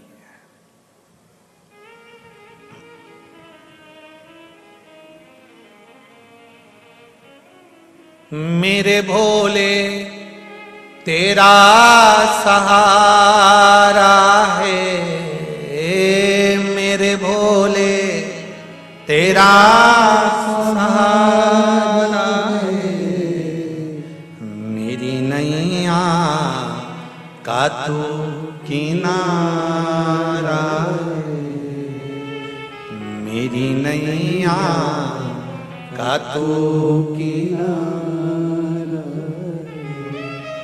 तेरे दर पर मेरा गुजारा है, तेरे दर पर मेरा गुजारा है, तेरे दर पर मेरा गुजारा है, तेरे दर पर मेरा गुजारा है, मेरी नैया का तू किनारा है, मेरी नैया का तू किनारा है, मेरे भोले तेरा सहारा है, मेरे भोले तेरा सहारा है,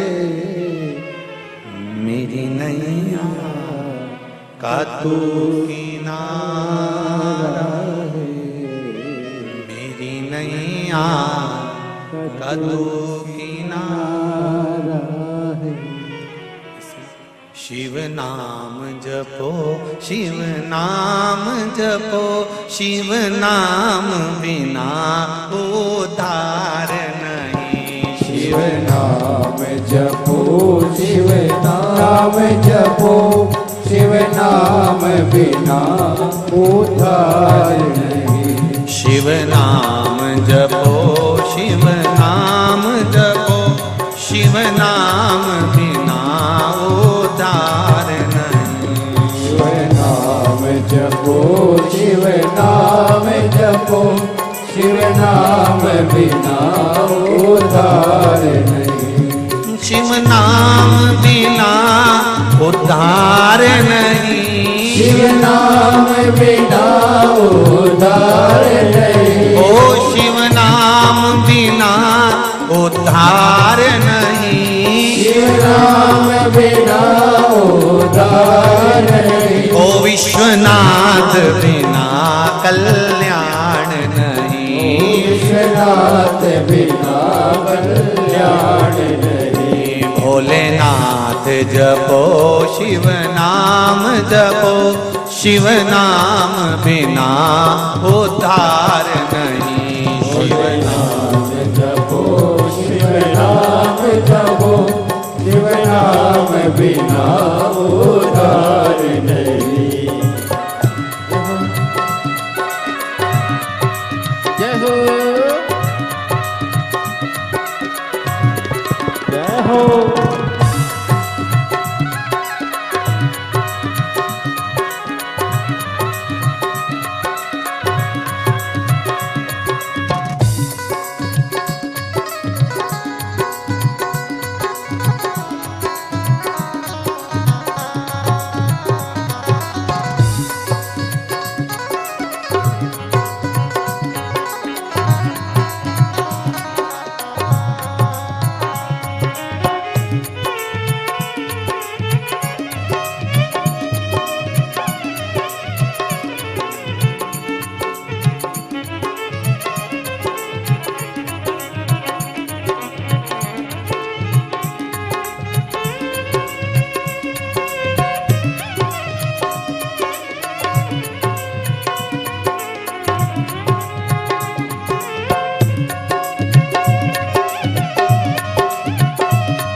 भोलेनाथ बिना भव पार नहीं, भोलेनाथ बिना भव पार नहीं। ओ भोलेनाथ बिना भव पार नहीं, भोलेनाथ बिना भव पार नहीं। ओ सोमनाथ बिना उद्धार नहीं, सोमनाथ बिना उद्धार नहीं।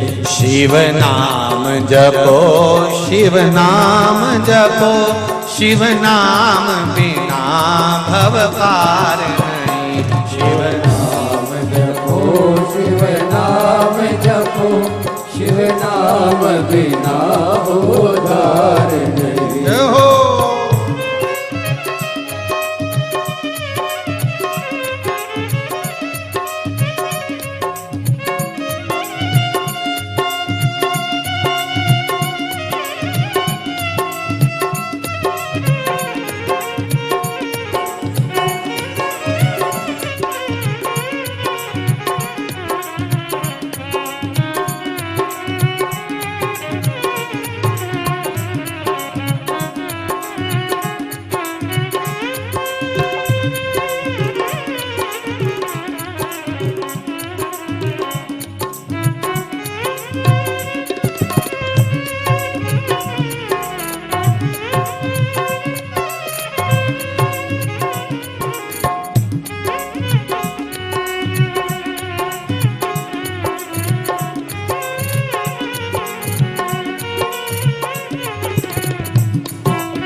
केदारनाथ बिना उद्धार नहीं, केदारनाथ बिना उद्धार नहीं। महाकाल बिना उद्धार नहीं, महाकाल बिना उद्धार नहीं। ओ शिव नाम बिना भव पार नहीं, शिव नाम बिना भव पार नहीं। शिव नाम जपो, शिव नाम जपो, शिव नाम बिना भव पार नहीं।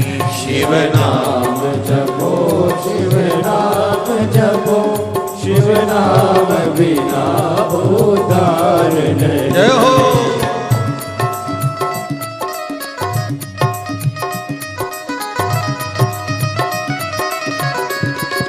बोले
शिव नाम जपो, शिव नाम जपो, शिव नाम बिना उद्धार नहीं। शिव नाम जपो, शिव नाम जपो, शिव नाम बिना उद्धार नहीं। भोलेनाथ जपो, शिव नाम जपो, शिव नाम बिना उद्धार नहीं। शिव नाम जपो, शिव नाम जपो, शिव नाम बिना उद्धार नहीं। भोलेनाथ बिना उद्धार नहीं। भोलेनाथ बिना उद्धार नहीं। शिव नाम बिना उद्धार नहीं।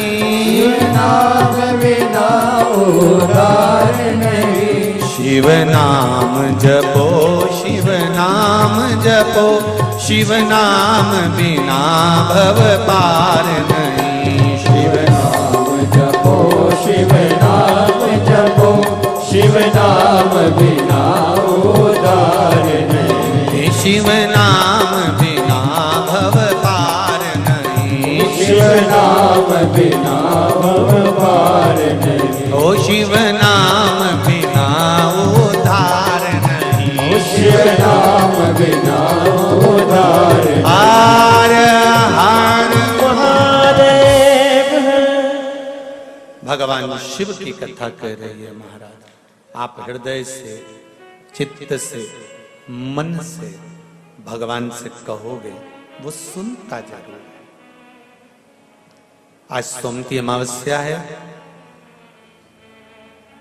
बट सावित्री भी अमावस्या है, शनिवार राज जी की जयंती भी है, जन्मोत्सव भी है।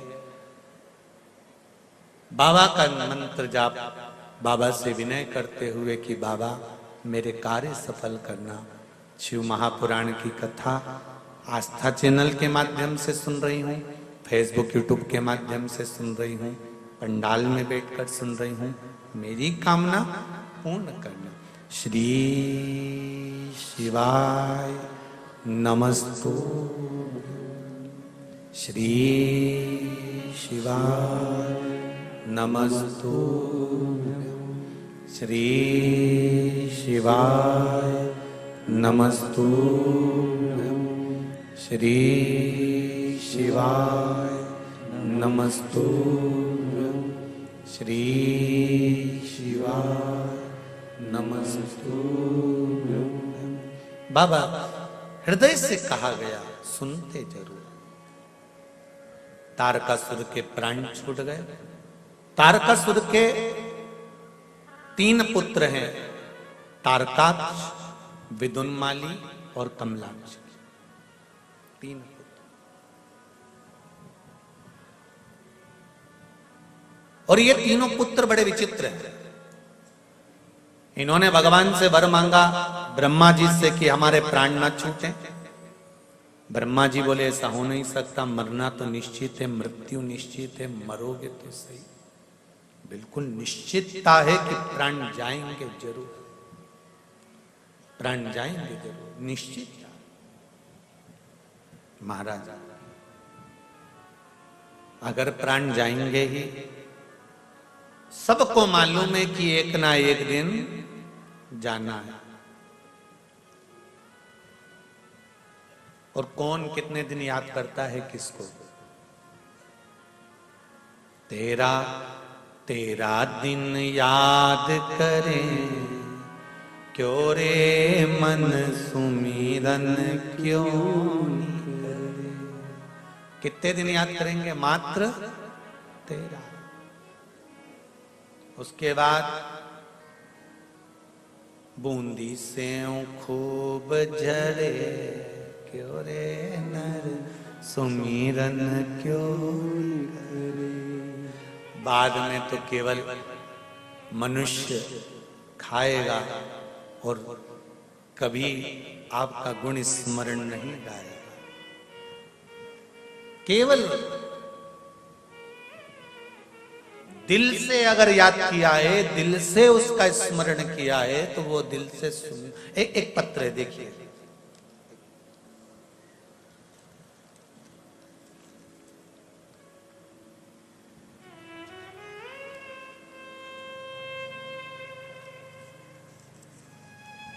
श्री श्याम सुंदर जी तिवारी, धर्म पत्नी पद्मा तिवारी,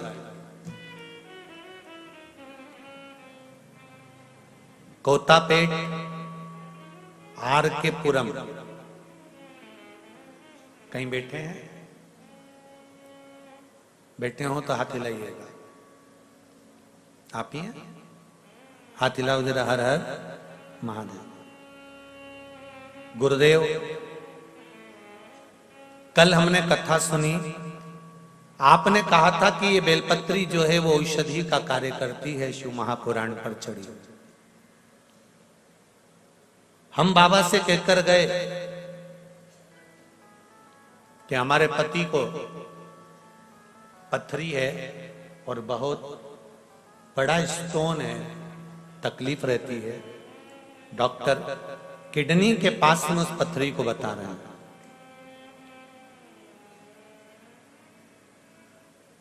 30 से 35 साल हो गए थे इस पथरी को, फिर भी यहां से एक बेलपत्री ले गए। एक वही बेलपत्री हमने अपने श्रीमान को खिलाई। इस बेलपत्री को खिलाते ही 30 से 35 साल पुरानी किडनी में हुई पथरी एक ही रात में यूरिन के रास्ते से निकलकर बाहर हो गई। 15 दिन से बहुत तकलीफ में थे। बस एक ही बेलपत्र ने सारी 35 साल की तकलीफ खत्म कर दी। आपके चरणों को लख लख प्रणाम करती हूँ। हम मटेरियल से आए हैं और प्रभात फेरी के भक्त हैं। आपका आशीर्वाद दीजिएगा कि हम प्रभात फेरी करते रहे। श्री शिवाय नमस्तुभ्यं। बैठिए। हर हर महादेव। एक बेलपत्र में, अब ये कब खिलाई? कल। पिलक बायर का सही जगह फिट कर दोगे ना, तो एक बेलपत्री भी साधारण नहीं होती। मेरे शिव का अमृत है, औषधि है, ये सहज नहीं है। औषधि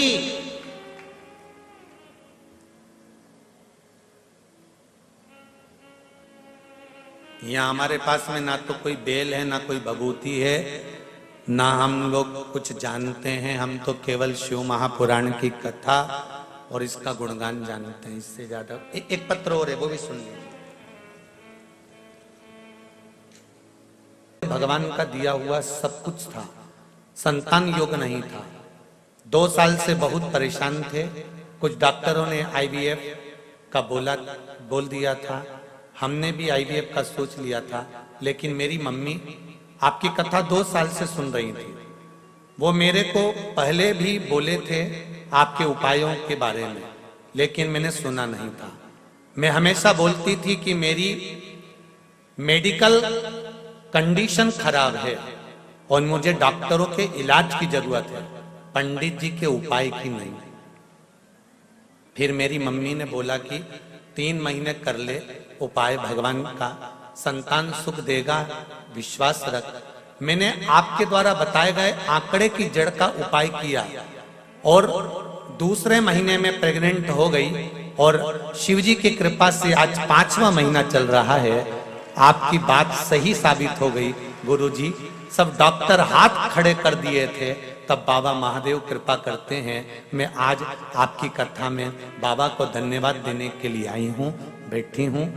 और गुरुजी मेरा एक प्रश्न है, आपने जो आंकड़े की जड़ का उपाय बताया था, अब वो धागा कमर में छोटा पड़ने लगा है, तो उसका क्या करना चाहिए? उस धागे को बड़ा कर लीजिए और उसको बांध लीजिए। अगर बैठे हो तो आपको बहुत बहुत साधुवाद। बाबा देव अधिदेव महादेव आपकी झोली खुशियों से भरे। हर हर। बहुत प्रश्न है, बहुत आनंद है, और आपके भीतर भी बहुत सारे प्रश्न उपस्थित हैं। बहुत ऐसे लोग आए हैं जिनकी मन की बात शिव जी ने स्वीकार करी है और आप बताना चाहते हो, पर समय की अवस्था। एक बाबूजी कुछ कहना चाहते हैं, जरा माइक भेजो, जरा जल्दी भेजो। ज्यादा लोगों का हम लोग नहीं सुन पाएंगे क्योंकि कथा पर चलना है। पहुंचाओ जरा, बाबूजी के पास पहुंचाओ, सफेद वस्त्र पर जो पड़े।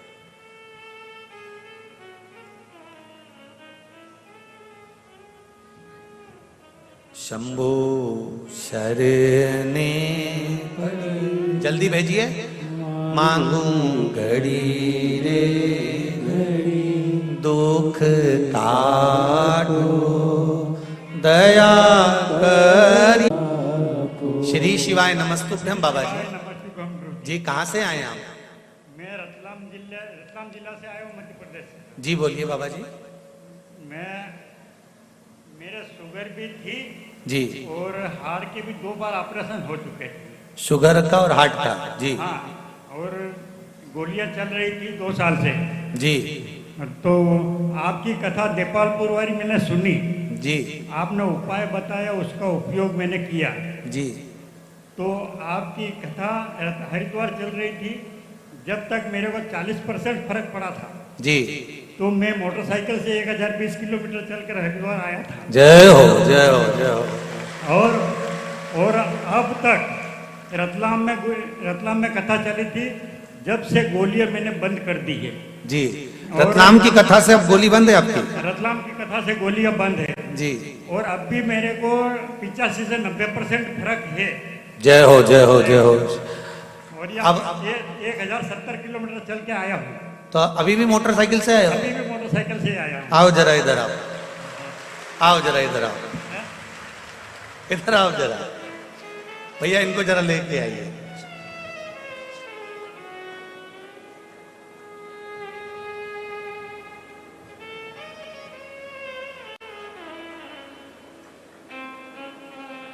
शिव के भक्त हैं, सारे गण यही नजर आएंगे। हर हर। आओ जरा बायती जी, जरा ऊपर आओ। एक जनी आओ, एक जनी आओ।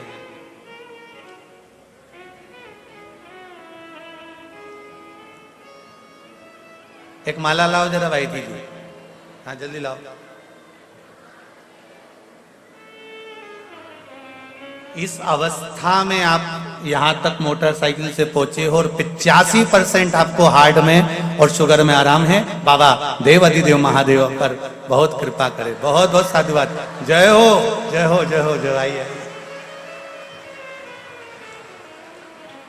मैंने तेरे ही भरोसे। जय हो।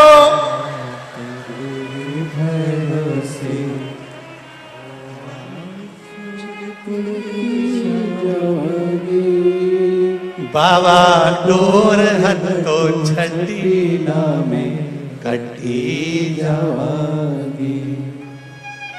आई आई आई। आओ जरा इधर आ। जोरदार ताली बजाए। बहुत बहुत साधुवाद इस अवस्था में।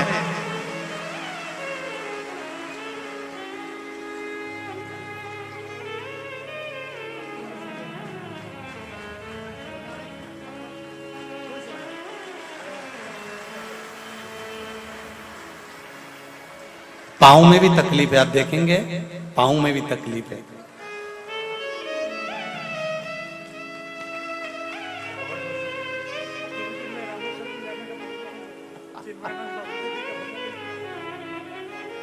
श्री शिवाय नमस्ते। ये शंभु है। अब दिल से उससे कहो, वो दिल से सुनेगा। आप उसको कहोगे, वो स्वीकार करेगा। एक तेरे ही भरोसे बाबा, तेरे ही भरोसे हवा बिच उड़ती जावांगी। बाबा डोर हर तो छठी नामे कटी जावांगी। ये शिव है मेरा, ओ घड़ी है मेरे दिल। मैं फिर कहूंगा जी जियो, दिल से उसको एक बार याद करो। दिल से कह दो कि बाबा हमारा है और हम बाबा के। जितने लोग इस पंडाल में बैठकर कथा सुन रहे हैं, जितने आस्था पर सुन रहे हैं, जितने फेसबुक यूट्यूब पर सुन रहे हैं, दिल से बाबा को याद करते रहना, विश्वास मानकर चलना।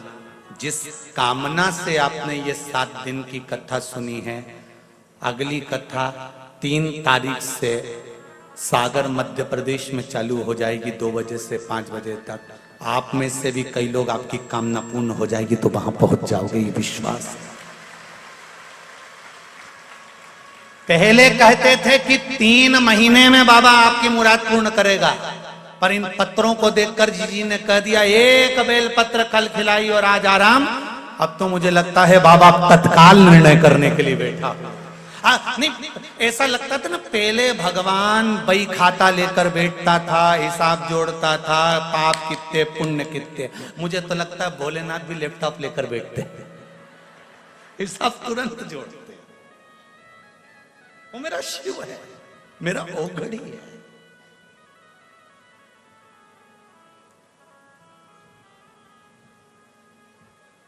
उसकी भक्ति अविरल है। महाराज तारकासुर मर गया। तारकासुर के 3 पुत्र, तारकाक्ष, विदुमाली, कमलाक्ष की 3, और ये तीनों शिव जी से, यहां ब्रह्मा जी से वर मांग रहे कि हमारे प्राण ना छूटे। सबको मालूम है कि मृत्यु निश्चित है, मरना है, प्राण जाएंगे, ये सिद्ध है, निश्चित है। फिर भी मानव तो मानव है, मनुष्य का शरीर तो मनुष्य का है। पर इस मानव के शरीर द्वारा भजन का जो फल है, उस फल के आगे कोई फल नहीं है। एक बच्चों की शादी कर कर देख लेना और एक बार शिव महापुराण की कथा करवा कर देख लेना, सुख शिव महापुराण की कथा से ही प्राप्त हो। थोड़ी व्यवस्थाएं जरूर करना पड़ती है, पर वो तो धन्यवाद है आप लोगों को जो आप लोग सब व्यवस्थाएं कर लेते हैं। ये शिव की कृपा है, उसकी कृपा बिना नहीं होता कुछ भी। अगर आज बाहेती परिवार कथा करवा रहा है तो कहीं भोलेनाथ जी ने इस पूरे परिवार पर अपना आशीर्वाद दिया होगा, तब जाकर ये कथा करवा रहा है। और आप सुन रहे हो, ये शिव कृपा से सुन रहे हो। शिव कृपा से। उसकी कृपा बिना नहीं हो सकता, उसकी करुणा बिना नहीं हो सकता। महाराज ब्रह्मा जी ने कहा मृत्यु निश्चित है और प्राण तो छूटेंगे, मरना तो पड़ेगा, ये निश्चितता है। तो वर दीजिए 3 पुरी का निर्माण। 2 मिनट बाद में माता आपके पास माइक भेजता हूं, 2 मिनट बाद आप बैठो, एक कथा पूरी कर लूं फिर आपके पास भी माइक भेजता हूं।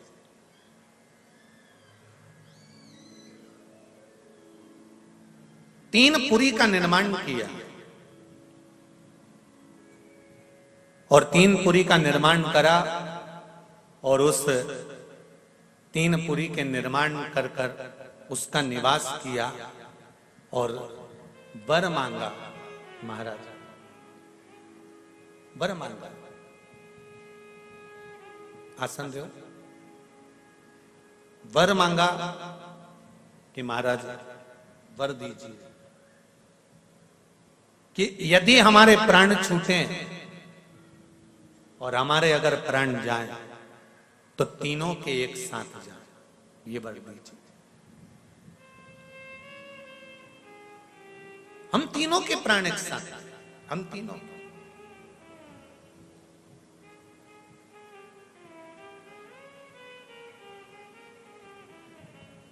महाराज तथास्तु ब्रह्मा जी ने कहा, सब जगह उपद्रव चालू हो गया, इन्होंने मंदिर देवालय सब तोड़ना प्रारंभ कर दिए। शिव जी के पास खबर गई कि ये तीनों उपद्रव कर रहे हैं। शंकर भगवान ने कहा इनको मारने के लिए सारे 33 कोटि देवी देवताओं को पशु बनना पड़ेगा और मैं तुम्हारा पति बनूंगा, तब मैं तुमको दौड़ाऊंगा। आप इन तीनों की पुरी में प्रवेश करना, तारकाक्ष, विदुम्माली और कमलाक्ष की को एकत्रित करना और इकट्ठा करोगे, मैं इनके प्राण हर लूंगा। शंकर भगवान ने देवताओं को पशु बनाकर, शिव जी उसके पति बनकर, भगवान शंकर पशुपति नाथ बनकर इनका संहार करने के लिए चले। संहार किया। शंकर भगवान पशुपति नाथ कहलाए। महाराज ये तारकाक्ष, ये विदुम्माली, ये कमलाक्ष की तीनों समाप्त हो। पशुपति नाथ का व्रत जो माताएं करती हैं या जो पुरुष करते हैं, जो बालक बालिकाएं कर रहे हैं, शिव जी से वर प्राप्त करने के लिए व्रत कोई साधारण नहीं है। 5 सोमवार का ये व्रत है।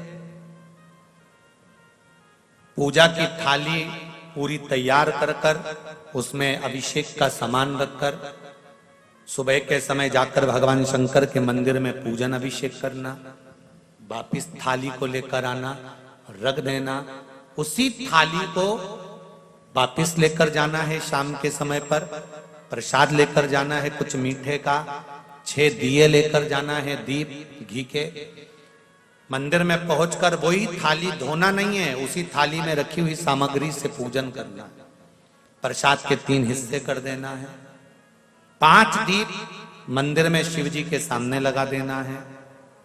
1 दिया वापिस लेकर आना है, उसको वहां पर प्रज्वलित नहीं करना, जलाना नहीं। प्रसाद के 3 हिस्से सामने रखकर 2 हिस्से मंदिर में छोड़कर 1 हिस्सा थाली में रखकर बाबा देवाधिदेव महादेव से प्रार्थना कर कर कि हे बाबा, आज से हमारा पशुपति व्रत प्रारंभ हुआ है, इस कामना से मैंने ये व्रत किया है, आप इसे स्वीकार करना। बाबा से विनय कर कर थाली लेकर वापिस आना। प्रसाद का 1 हिस्सा, 1 दीप वापिस लेकर आकर घर के दरवाजे के बाहर राइट हैंड में सीधे हाथ पर जो दिया लेकर आए उसको रखकर प्रज्वलित करना और प्रसाद का जो 1 हिस्सा लेकर आए हो उसको लेकर घर के अंदर प्रवेश करना। भोजन करने से पहले प्रसाद का जो हिस्सा लेकर आए हो उसको खाना, उसके बाद में फिर भोजन ग्रहण करना। जो प्रसाद लेकर आए हो उसमें से किसी को हिस्सा नहीं देना है, जिसका व्रत है उसी को पाना है। ये पशुपति व्रत है। इस व्रत के बीच में अगर कोई तिथि का व्रत, कोई आप चतुर्थी करते हो या छठ करते हो या तीज करते हो या सोमती अमावस्या पड़ गई सोमती का व्रत करते हो, तो इस व्रत को उस दिन मत करना। फिर जो व्रत तुम करते हो, एकादशी का करते हो या प्रदोष का करते हो या सोमती का करते हो, तो उस व्रत को करो। ये व्रत अगले सोमवार कर लेना। रजस्वला धर्म बीच में आ जाए तो व्रत करना, पूजन मत करना, परंतु वो इसमें गिनती में नहीं आएगा। जिस व्रत में आप मंदिर में जाकर पूजन करोगे वो व्रत पूर्ण होगा। 5वां व्रत रहे, उस 5वें व्रत में जाकर पूजन करो। शाम के समय एक श्रीफल 11 रुपए, बेलपत्री 108, या चावल का दाना 108, या मूंग का दाना 108, या पुष्प की पंखड़ी 108, जो भी 108 वस्तु आप भगवान शंकर को समर्पित कर सकते हो। पूजन करने के बाद श्रीफल और 11 रुपए रखकर 108 सामग्री शिव जी को समर्पित करो। पूजन करके वापस दिया और प्रसाद लेकर आओ। 5वां दिए पूरा व्रत पूर्ण हो जाए, 5वां बाबा से विनय कर कराना, आज मेरा 5वां व्रत पूर्ण हुआ है, स्वीकार करना बाबा, और मेरा पशुपति व्रत सफल कर कर मेरी कामना पूर्ण करना। घर पर आना, दिया लगाना, घर में बैठकर प्रसाद पाना, भोजन करना। इस तरह से पशुपति व्रत किया जाता है। 5, छठा नहीं, केवल 5 तक। शिव से प्रार्थना,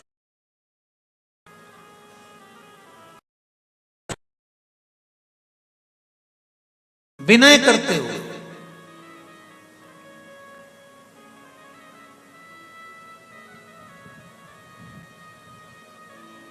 कौन कौन करता है यहाँ पे व्रत? करते हो पशुपति व्रत? करें आप लोगों ने? रखिए रखिए, बहुत बहुत साधुवाद, करना चाहिए। जिस कामना के लिए, जिस भाव के लिए, जिस हृदय चित्त के लिए आप बाबा देव अधिदेव महादेव का व्रत धारण करते हैं, बाबा देव अधिदेव महादेव आपकी कामना पूर्ण करते हैं। करें शिव की आराधना। तारकासुर के प्राण छूटे, तारकाक्ष, विदुमाली, कमलाक्ष की तीनों के प्राण छूटे। समय आया, आगे वर्णन किया गया। भगवान देव अधिदेव महादेव आनंद के साथ विराजमान थे। शंकर भगवान के नेत्र श्रु से अंधकासुर की उत्पत्ति हुई, उसके प्राणों को हरा। विदल और उत्पल ये 2 असुर हुए, जिन्होंने पार्वती जी को देखकर तुरंत आक्रमण करना चाहा और माता पार्वती को ले जाना चाहा।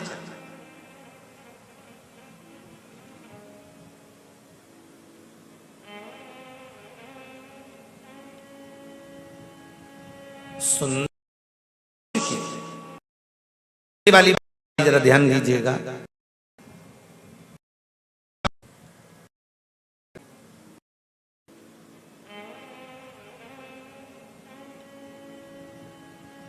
सुंदरता हो मनुष्य की, फिर वही वाली बात आ गई, जरा ध्यान दीजिएगा।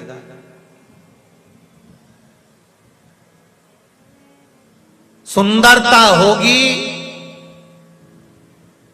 तो लुच्चों की नजर तुम पर जरूर होगी। धन होगा तुम्हारे पास में तो चोर की नजर जरूर होगी। और अगर दिल में, हृदय में भगवान की भक्ति होगी तो मेरे भोलेनाथ की नजर जरूर, ये निश्चित है, पक्का।